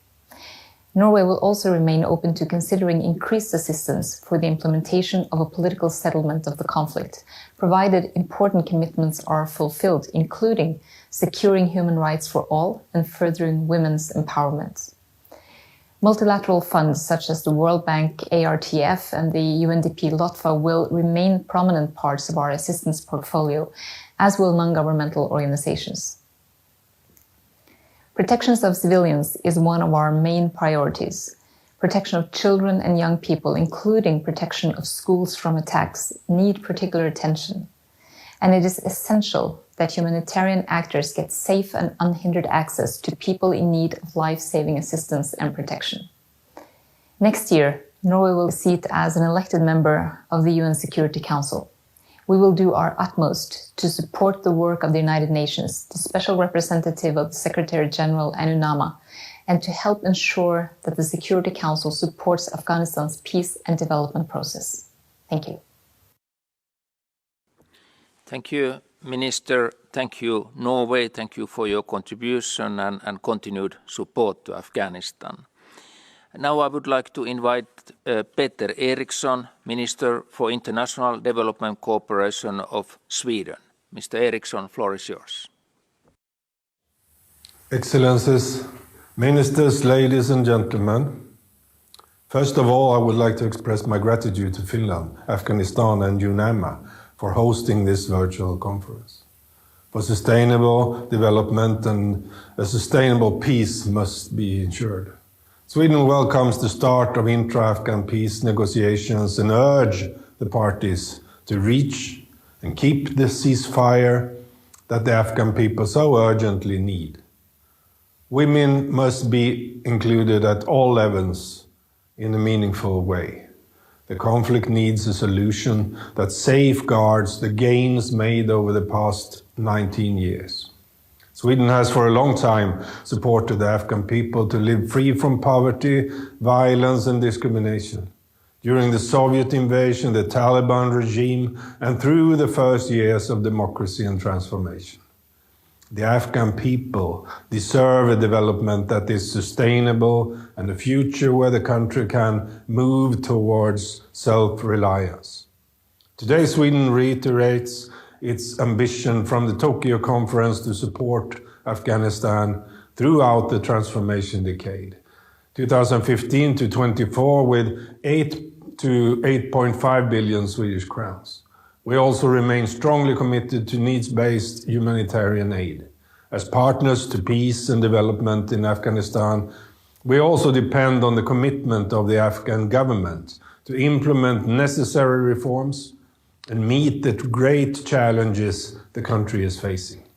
Our investments must benefit all Afghans, women and men, girls and boys, to practice good governance, the rule of law, and to boost anti-corruption measures are vitally important. Human rights need to be respected and implemented. Independent media and a vibrant civil society are crucial. We welcome and demand annual high-level reviews to take stock of progress. Finally, women and girls must be part of the solution in Afghanistan.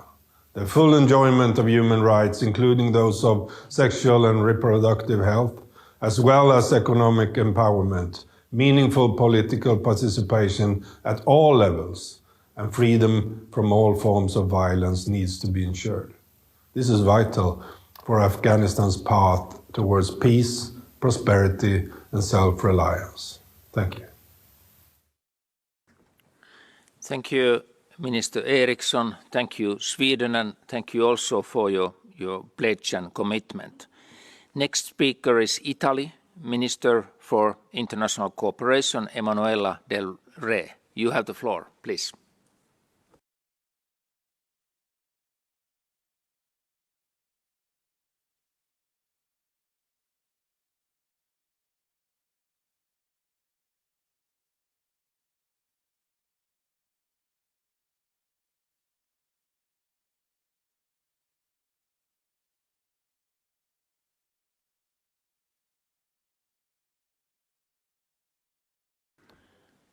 Do we have Italy online? We cannot hear.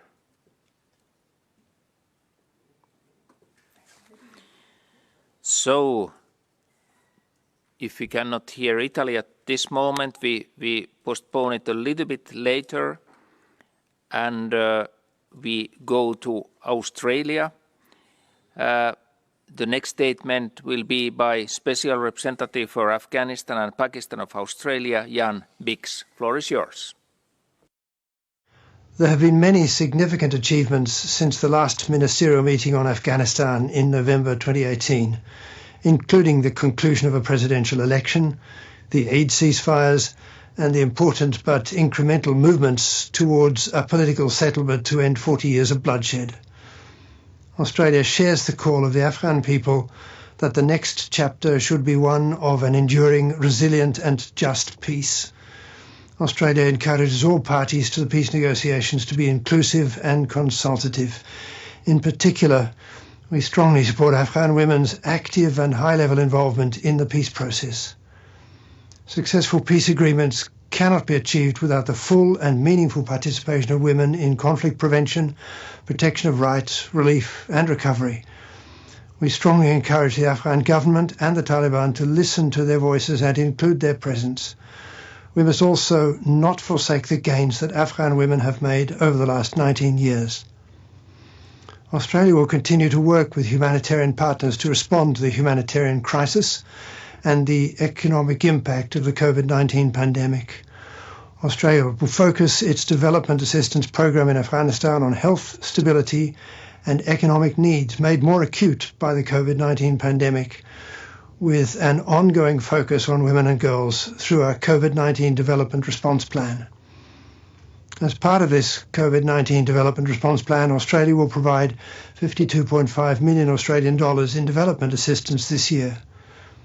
We will also commit to a 4-year non-binding pledge of up to 200 million Australian dollars over 2021 to 2024. By announcing our 4-year pledge, we send a strong message of continuing support for the Republic during this critical and fragile stage of peace talks. We appreciate the valuable contribution of the Afghan government and non-government partners, UN agencies, diplomatic partners, civil society organizations, and their staff in Afghanistan who helped to deliver this development assistance. The Australian government acknowledges the commitment of the Afghan government and people and the bravery of the Afghan security forces in their determination to end conflict. The next few months are critical in setting Afghanistan's course for the years ahead. Australia acknowledges an Afghan-led political settlement as the only viable solution. We urge both sides to seize the opportunity. We call on all sides to reduce the level of violence and to observe a comprehensive and permanent ceasefire. Australia remains committed to helping the Afghan people chart their course towards peace and seek a more secure and prosperous future. Thank you, Australia. Thank you, Jan Biggs, for your statement and for your commitment. And now I heard that we might have Italy online. Let's try again. So next speaker is Italy, Minister for International Cooperation, Emanuela Del Re. Madam, you have the floor.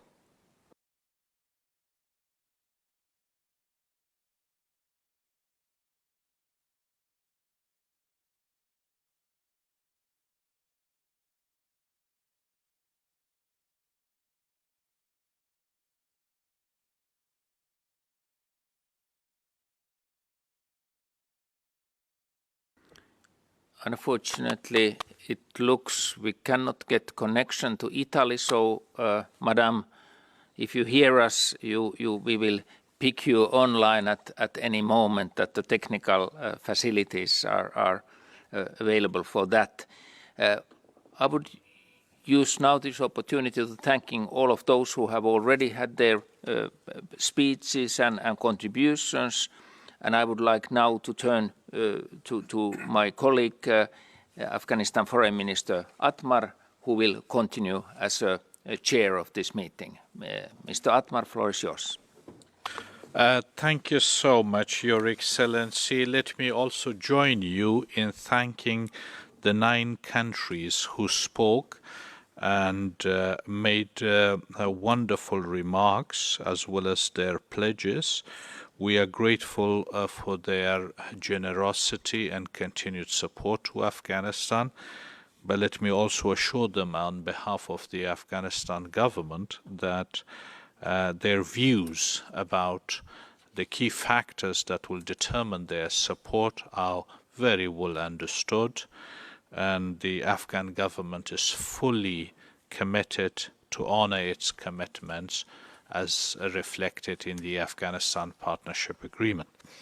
With this, now I have the honor to invite speakers from the region. Our first speaker is making his statement through a video.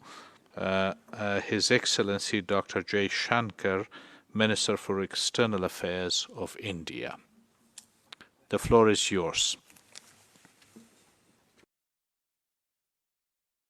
Excellencies, ladies and gentlemen, let me begin by thanking the co-chairs of the conference for organizing this event in such difficult times. I extend my greetings to all leaders present here to reaffirm their commitment to a peaceful, prosperous, and progressive Afghanistan. I also take this opportunity to extend my condolences to all those who lost their kin in the recent attack at Kabul University. As contiguous neighbors, India and Afghanistan share a natural historical relationship. Our strategic partnership and long-term commitment to the development of Afghanistan reflects this time-tested partnership. Our development portfolio of more than $3 billion for Afghanistan is aimed at building capacities and capabilities of Afghan nationals as well as its institutions with a view to improve governance and public service.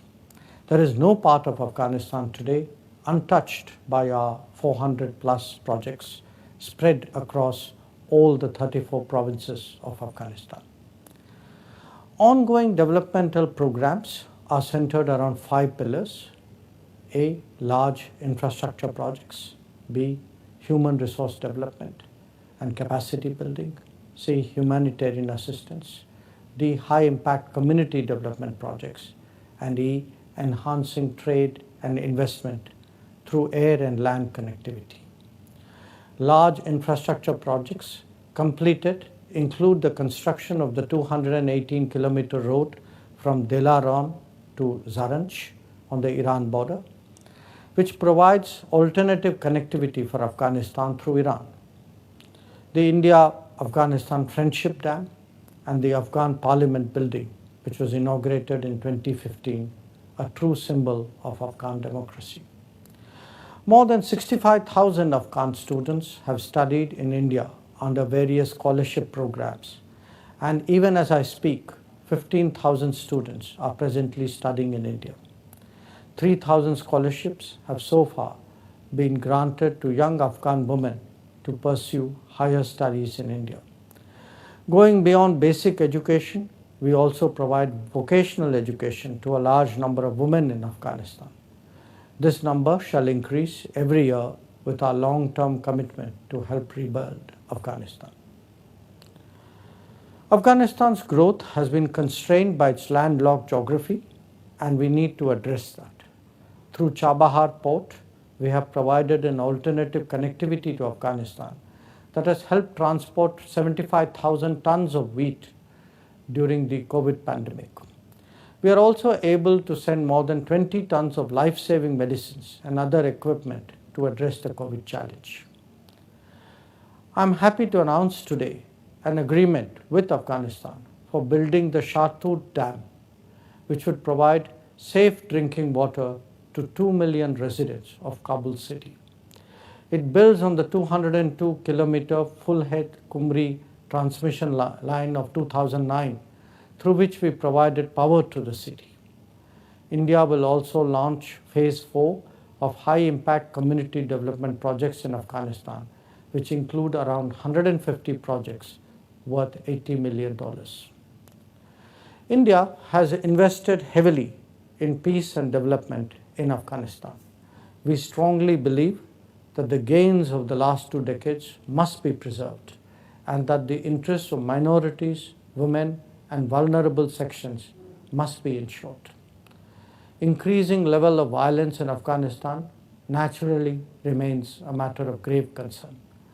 While we support all efforts to bring peace and stability in Afghanistan, India calls for an immediate and comprehensive ceasefire.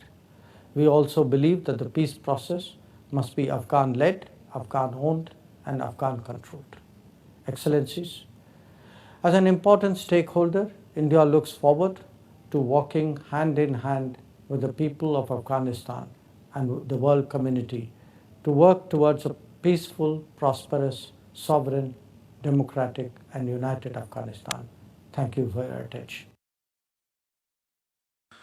Thank you so much, Your Excellency. Thank you for your generosity, your past assistance to Afghanistan, and your future commitments. We very much appreciate the partnership between our two countries. Now I have the honor of another important brother and partner of Afghanistan, the Islamic Republic of Iran, represented by His Excellency Dr. Muhammad Javad Zarif. Excellency, the floor is yours. Thank you, my brother. Bismillah ar-Rahman ar-Rahim. Distinguished friend, it's a tragedy of epic proportions that 20 years after the conference in Bonn, we are still talking about war in Afghanistan. For over 40 years, Afghans have endured bloodshed perpetrated primarily from the outside. The military approach to building peace has failed, and the presence of foreign troops has been a lingering problem. A responsible exit of foreign troops from Afghanistan with a smooth and effective assumption of their duties by the Afghan security forces will be a positive step toward a sustainable peace. Iran has always supported intra-Afghan dialogue, owned and led by the Afghans themselves, which should include the Taliban and which should preserve the post-2001 achievements, the democratic constitution, the right of the people of Afghanistan to self-determination through elections, the right of religious and ethnic minorities, the rights of women, and combating terrorism. The United Nations should be central in facilitating intra-Afghan dialogue, and Iran stands ready to cooperate. Distinguished friends, we all know that poverty and unemployment are fertile grounds for extremism, terrorism, and drug trafficking. Peace will not be sustainable if Afghans have to struggle to simply survive. For our part, we host over 3 million Afghans using our subsidized food, transport, and health services in spite of savage US economic war against our people. 470,000 Afghan students attend our schools. 22,000 Afghans are being trained by our universities. We connect Afghanistan to the outside world through Chabahar. The Khaf-Herat Railway is due to be inaugurated in the coming days. Our power plants provide electricity for the Afghan people, and we can do far more in the field of energy. But instead of facilitating, the United States, through its economic terrorism targeting Iranians and Afghans alike, impedes such cooperation. Also, international donors have a flawed approach, exemplified in the order of speakers in this meeting, putting the neighbors last. The world must put the people of Afghanistan before other considerations. I thank you, my brother. Thank you so much, Your Excellency Zarif Saib, and we very much appreciate your continued assistance to Afghanistan and your future commitments. Before I request the next speakers from the region, we've just learned that Italy is online now. May I request the Italian statements, please? Yes, thank you very much. Sorry for the technical problems. Thank you, Chair. President Ghani, UN Secretary General Gutierrez, ministers, distinguished representatives of the co-chairs, delegates and colleagues. Italy is grateful for convening this crucial conference marking the final 4-year period of the Afghanistan transformation decade. Despite the challenging time in history we are living through, we deem it important to virtually gather today to renew our firm and unquestioned support to Afghanistan and its people, to the country's hopes for a safe and stable future where all Afghans, without discriminations, can live in peace. This is a crucial time for Afghanistan. After decades of conflicts and sorrow, there is a chance for peace. The opening of peace negotiations in Doha can set the foundations for peaceful coexistence in the country in view of restoring peace and stability also in the region. However, in order to attain reconciliation, the process needs to be fully inclusive and genuinely Afghan-owned and Afghan-led. Italy hopes the negotiating partners will seize this historic opportunity. The most urgent issue is the cessation of violence, which has a tragic impact on civilians. Violence must be stopped as a prerequisite for a real peace building. This is now more vital than ever. The urgency of reaching a ceasefire is a humanitarian obligation. After decades of conflict, humanitarian conditions in Afghanistan are already under severe strain. The COVID-19 pandemic risks exacerbating this situation even further, adding another deadly threat to vulnerable communities. Over the past 19 years, Italy has been on the front line of the international partnership in support of Afghanistan, with the aim of building a country where all citizens can enjoy the same fundamental and inalienable rights. For this reason, we expect any further step towards peace and reconciliation to not only preserve, but also strengthen the key accomplishments achieved in the last years. The protection of human rights, especially those of women, children, and minorities, remains a priority for us. We are now entering the last four-year period of Afghanistan transformation decade. In these past years, Italy has accompanied Afghanistan's journey by supporting its people in building a country capable of taking its own destiny in its own hands. A country at peace with its neighbors, which does not pose threats to the international community. As peace, prosperity, and self-reliance are the principles inspiring this pledging conference in building a country capable of taking its own destiny in its hands, a country at peace with its neighbors, which does not pose threats to the international community. We also welcome the choice to ensure a strengthened coordination process between the government and its international partners, based on the principles that inspire the partnership between the Afghan government and its donors. In this regard, I have the honor to announce Italy's commitment for 2021 to finance cooperation programs worth of 35 million euros in grants and loans. Our initiatives will focus on key sectors where the Italian expertise can really provide an added value: development of connectivity infrastructure, rural development, and support to gender equality. We will also support the strengthening of health assistance, which has become vital for all countries due to COVID-19 outbreaks. Italy reaffirms its firm commitment in terms of support and resources to sustain the completion of Afghanistan transformation process in the 4-year period ahead. We remain engaged to support a meaningful and inclusive Afghan peace process, a process that preserves the fundamental achievements of the past 19 years. The next 4 years will be crucial. Italy will not spare efforts to make sure that Afghans are in a position to enjoy peace and social and economic development. Italy stands by Afghanistan in its challenging endeavor. We will continue to support Afghanistan in its efforts to restore peace and prosperity for the benefit of the country and the well-being of its citizens. Thank you. Thank you so much, Madam Minister, for your remarks and pledge of assistance. I have now the honor to invite His Excellency, my brother Qureshi Sahib, the Foreign Minister of Pakistan, to speak.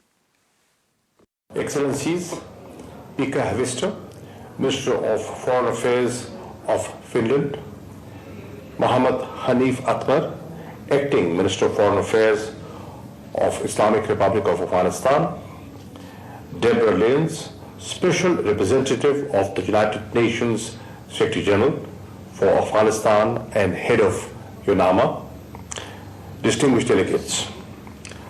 I would like to thank the Afghan government, Government of Finland and UNAMA for arranging this important conference. It provides us a useful opportunity to examine the developments and progress on wide-ranging issues of peace, prosperity, and self-reliance. Ladies and gentlemen, I would like to begin by unequivocally stating that Pakistan is not only a major stakeholder in Afghanistan, but is the largest beneficiary of peace in the country. Security of Pakistan is inextricably linked to Afghanistan's security. Of late, we have witnessed a renewed phase of mutual positive engagements. Efforts are underway to build on this momentum and strengthen cooperation in all areas. Ladies and gentlemen, Pakistan continues to remain engaged with Afghanistan through bilateral, regional, as well as multilateral fora. Bilaterally, Afghanistan-Pakistan Action Plan for Peace and Solidarity is now fully operational as an institutional mechanism in which two sides are having discussions on the whole agenda of bilateral security, economic and people-to-people exchanges.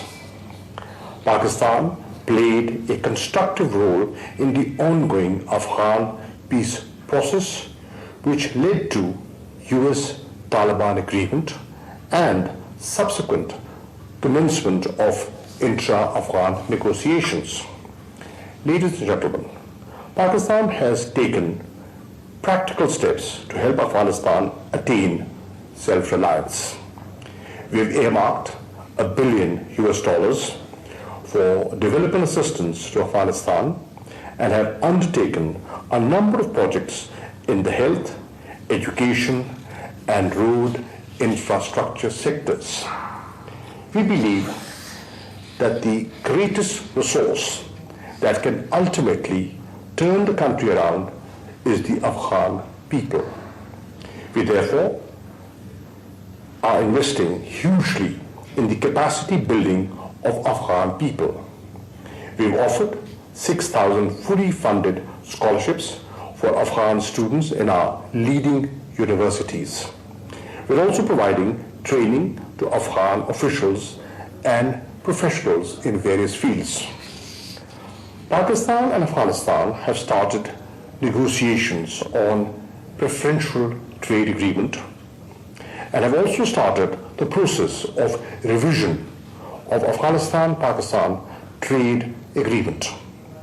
These will open greater avenues of mutually beneficial economic cooperation.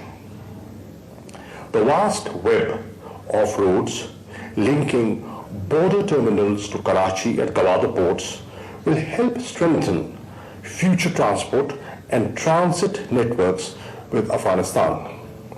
We're also constructing state-of-the-art trade terminals at Chaman and Torkham, in addition to opening new terminals for trade and transit. We also remain supportive of Afghanistan's endeavors for regional connectivity. Pakistan is at the heart of major regional connectivity initiatives involving Afghanistan, like Turkmenistan, Afghanistan, Pakistan-India gas pipeline, CASA 1000, Turkmenistan, Afghanistan, Pakistan electricity transmission project. Once completed, in addition to meeting Afghanistan's energy needs, these projects will bring huge royalties to Afghanistan that will help sustain the Afghan economy. Dear colleagues, the renewed international focus on peace in Afghanistan through Afghan-led, Afghan-owned political negotiations is a historic opportunity that no one can afford to miss. We hope and pray that our Afghan brothers and sisters would seize the moment and work to build enduring peace, progress, and prosperity in their country. Let me conclude by reiterating Pakistan's continued support and commitment for durable peace, stability, and development of Afghanistan. I thank you. Thank you, Your Excellency, for your remarks and your continued support to the peace process and our bilateral trade and economic cooperation. I have now the honor of inviting His Excellency Foreign Minister Sergei Lavrov, the Foreign Minister of the Russian Federation. Your Excellency, the floor is yours.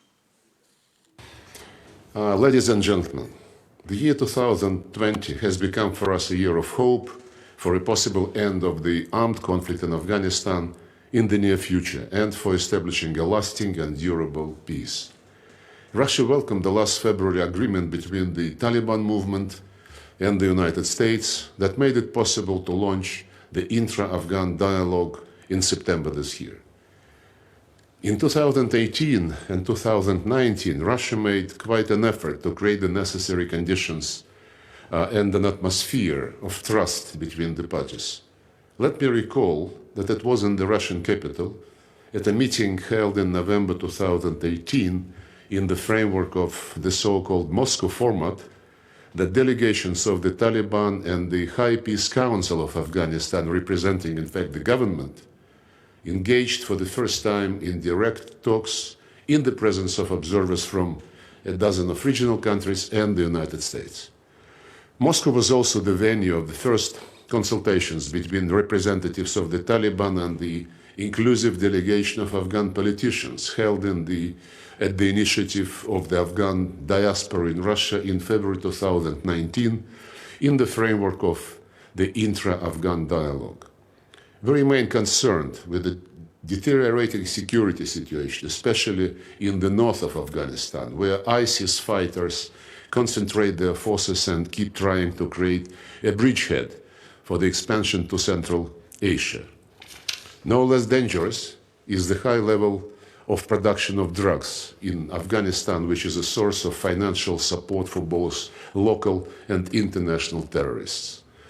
In those circumstances, there is an urgent need for the teams of the negotiators from the Afghan government and the Taliban, currently in session in Doha, to agree as soon as possible on all procedural matters.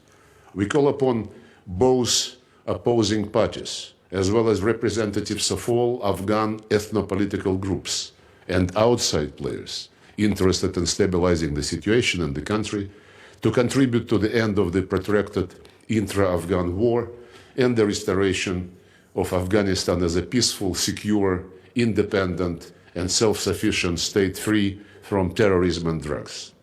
We are committed to promoting intra-Afghan talks in the Troika Plus format with the participation of Russia, the United States, and China, as well as Pakistan. Other partners may also be invited to engage in that work at a later stage. Upon the successful completion of the negotiating process, the international community will be required to take active steps to facilitate the development of post-conflict Afghanistan.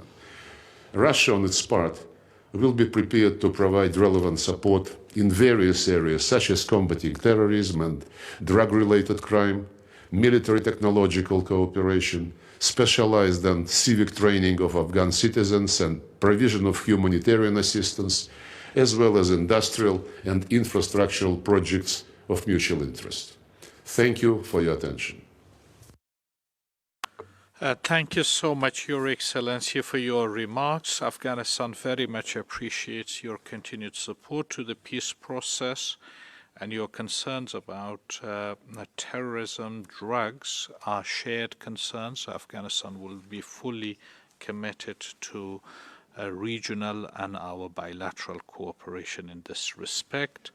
I have now the honor of inviting my brother, Rashid Meredov, the Foreign Minister of Turkmenistan. Excellency, the floor is yours.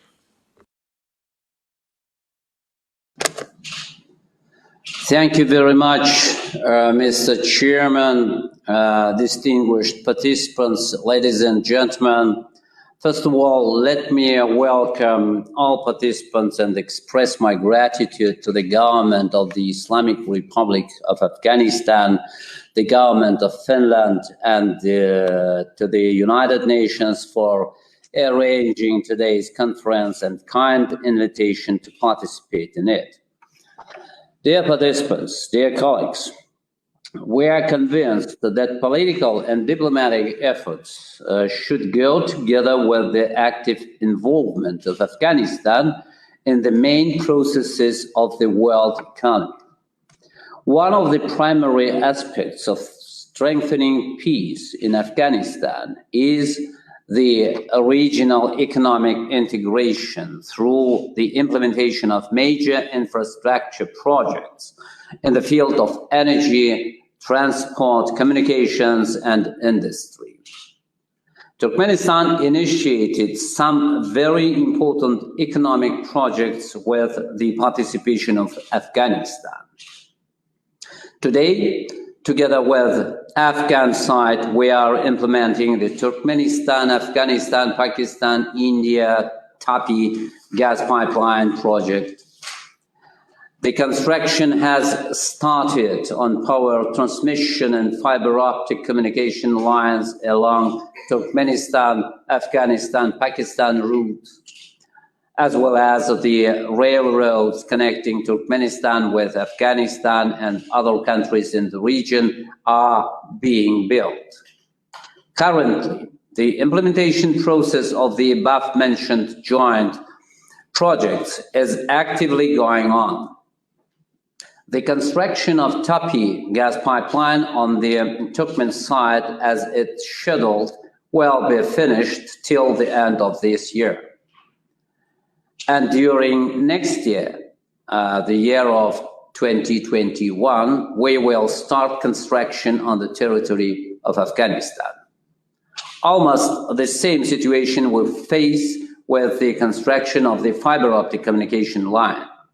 Today, it remains to connect two sections of Turkmen and Afghan sides on the border.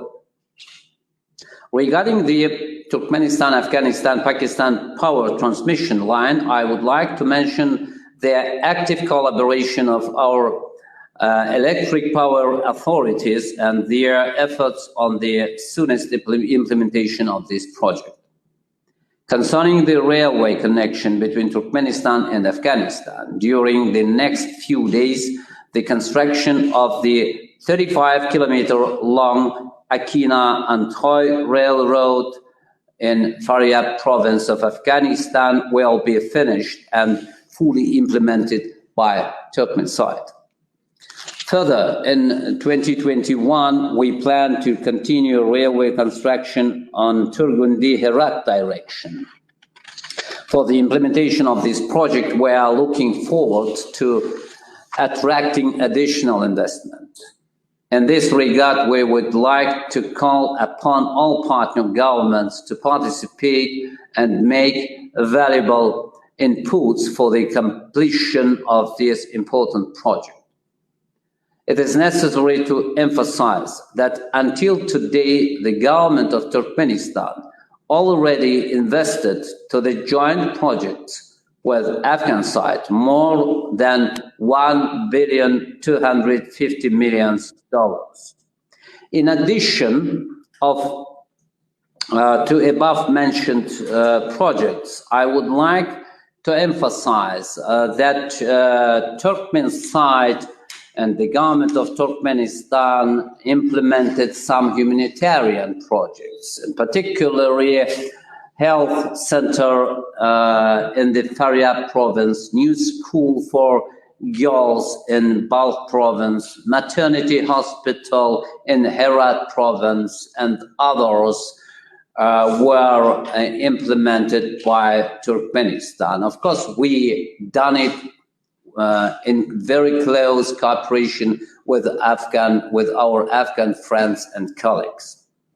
We once again underline that Turkmen side has supported the government of Afghanistan, and we are going to continue to do the same to bring peace and security to brotherly Afghan people. Thank you very much, Your Excellencies.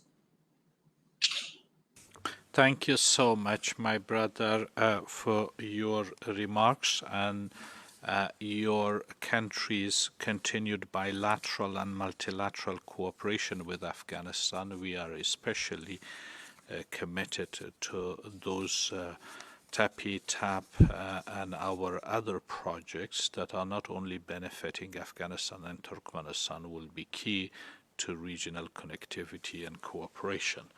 This brings me to our next speaker, my brother, His Excellency Abdulaziz Kamilov, the Minister of Foreign Affairs of the Republic of Uzbekistan. Excellency, the floor is yours. Distinguished participants, dear friends, we stand ready to continue supporting the process of stabilization of the situation in Afghanistan and returning the country to the path of peaceful development. Peaceful Afghanistan must become an equal partner for the neighboring states in ensuring sustainable development, security, and stability of our common region. Uzbekistan was among the first to welcome the decision on conducting the inter-Afghan negotiations. Along with the efforts on reconciling the parties, we must also invest in the economic future, social stability of Afghanistan and the young generation. In this regard, the initiative of the President of Uzbekistan, His Excellency Mr. Shavkat Mirziyoyev, on establishing the Permanent Committee on Afghanistan at the United Nations is called upon to consolidate the efforts of international community in the facilitation of the socio-economic development of this country. We hope for broad support of this proposal in the interest of the Afghan people. Afghanistan's involvement in the regional integration process is a key importance today for the future of this country. Uzbekistan has started the joint implementation of such large infrastructure projects with Afghanistan as the construction of the Surkhan-Puli-Khumri power line, as well as the discussion of Mazar-e-Sharif-Kabul railway project with an access to the seaports of Pakistan. Our common efforts will help to turn Afghanistan into a key link in the regional connectivity between Central and South Asia. In order to assist in the training of national specialists, the Educational Center of Training of Afghan Citizens was established in the town of Termiz, where Afghan students, including the Afghan girls, and currently studying in various fields. Together with the European Union, we are implementing a program of expanding the economic rights and opportunities of the Afghan women. In the near future, we are expecting the arrival of a new group of Afghan women for agricultural training. In the pandemic, Uzbekistan has sent humanitarian aid several times to Afghan people, which consisted of food, medical supplies, and many other products. Even in a pandemic, our border with Afghanistan has always remained open for all cargo transportation, ensuring the country's normal life in this difficult time.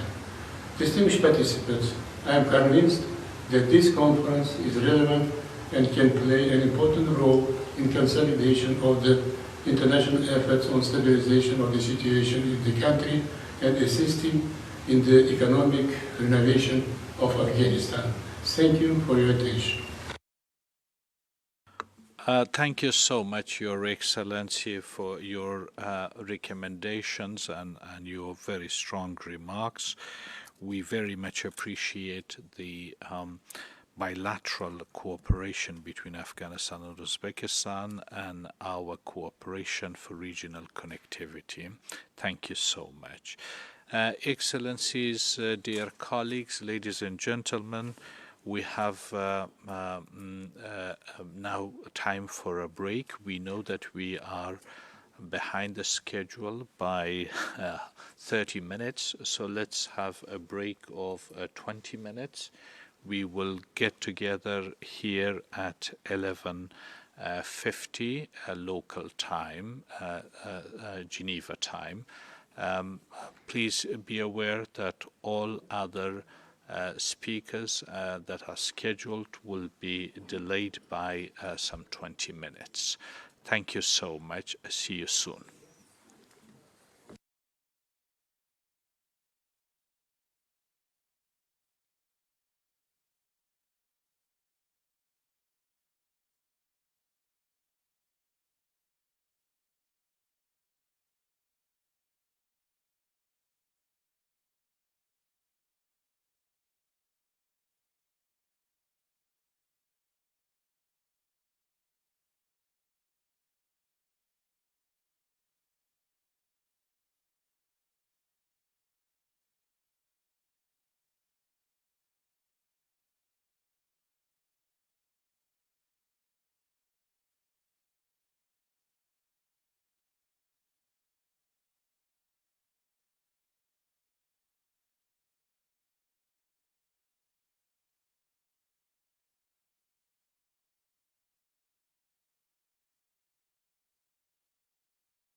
ماشي واسي مسلمان دمالي اونجا مجاز مكتب من پیشمان هنده کبار من سلک میگدیم که جا کار کنیم اونجا حالا جنگ بود تو جنگ بود طالبا و پولیسا سر جنگ بود همین تو میگدیم در یک شو یک نام پیدا میکنیم پیسی یک نام که نام بگیریم تو چیز میخوایم مکتب بخوالیم اینجا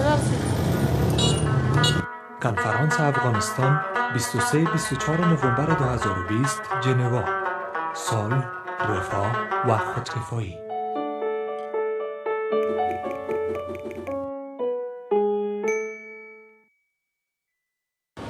و من میخوایم که تا آرام مکتب برم درسای خدا بخونم و همه گی مکتب برن درسای خدا بخونن چی از طبقه ذکر باشه چی از دوناز باید درس تعلیم بخونن تا یک آینده خوب روشن باشه و من از جامعه جهانی میخوایم تا آینده مرا تضمین کنم. کنفرانس افغانستان 23-24 نوامبر 2020 ژنوا. صلح، رفاه و خودکفایی.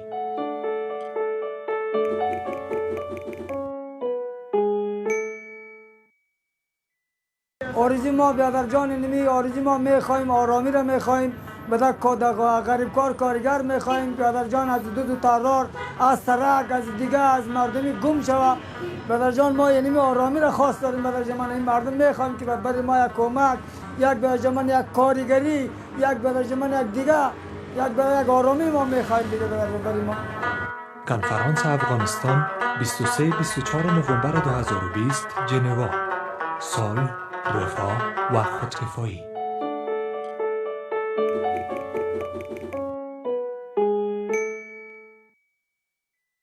در کشور ما یک صلح امنیت آرامی باید باشه که ما در کشور دمید صلح امنیت آرامی باید اما تو به چیز دیگه به خیال و به چیز اما تو زندگی کنین دیگه با خاطری که جنجال از با خاطر جنگ از هر روز انتیاری هر روز انفجاری هر روز کشت خون تا بقای در کشور ما کشتار باشه در کشور ما تا بقای ناامنی باشه.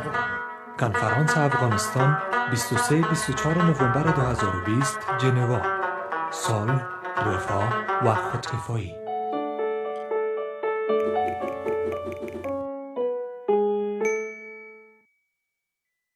سلام، من سناستم صنف اول مکتب.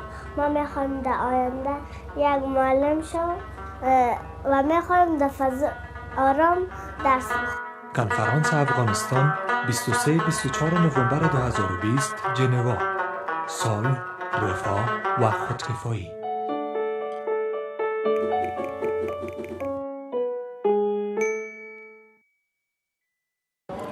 به نظر من صلح تنها با ختم انفجار انتحار به دست نمیآید. ما به عنوان یک دختر افغان زمان به آرامش صلح میرسم که از تمام حقوق انسانی و منطقی خود برخوردار باشم و همچنان آرزویی را دارم که به حیث یک شخصیت و هویت مستقل در جامعه شناخته شوم با امید روزی که در تمام کوچه و پس کوچه های کشور ما صلح جاری باشه.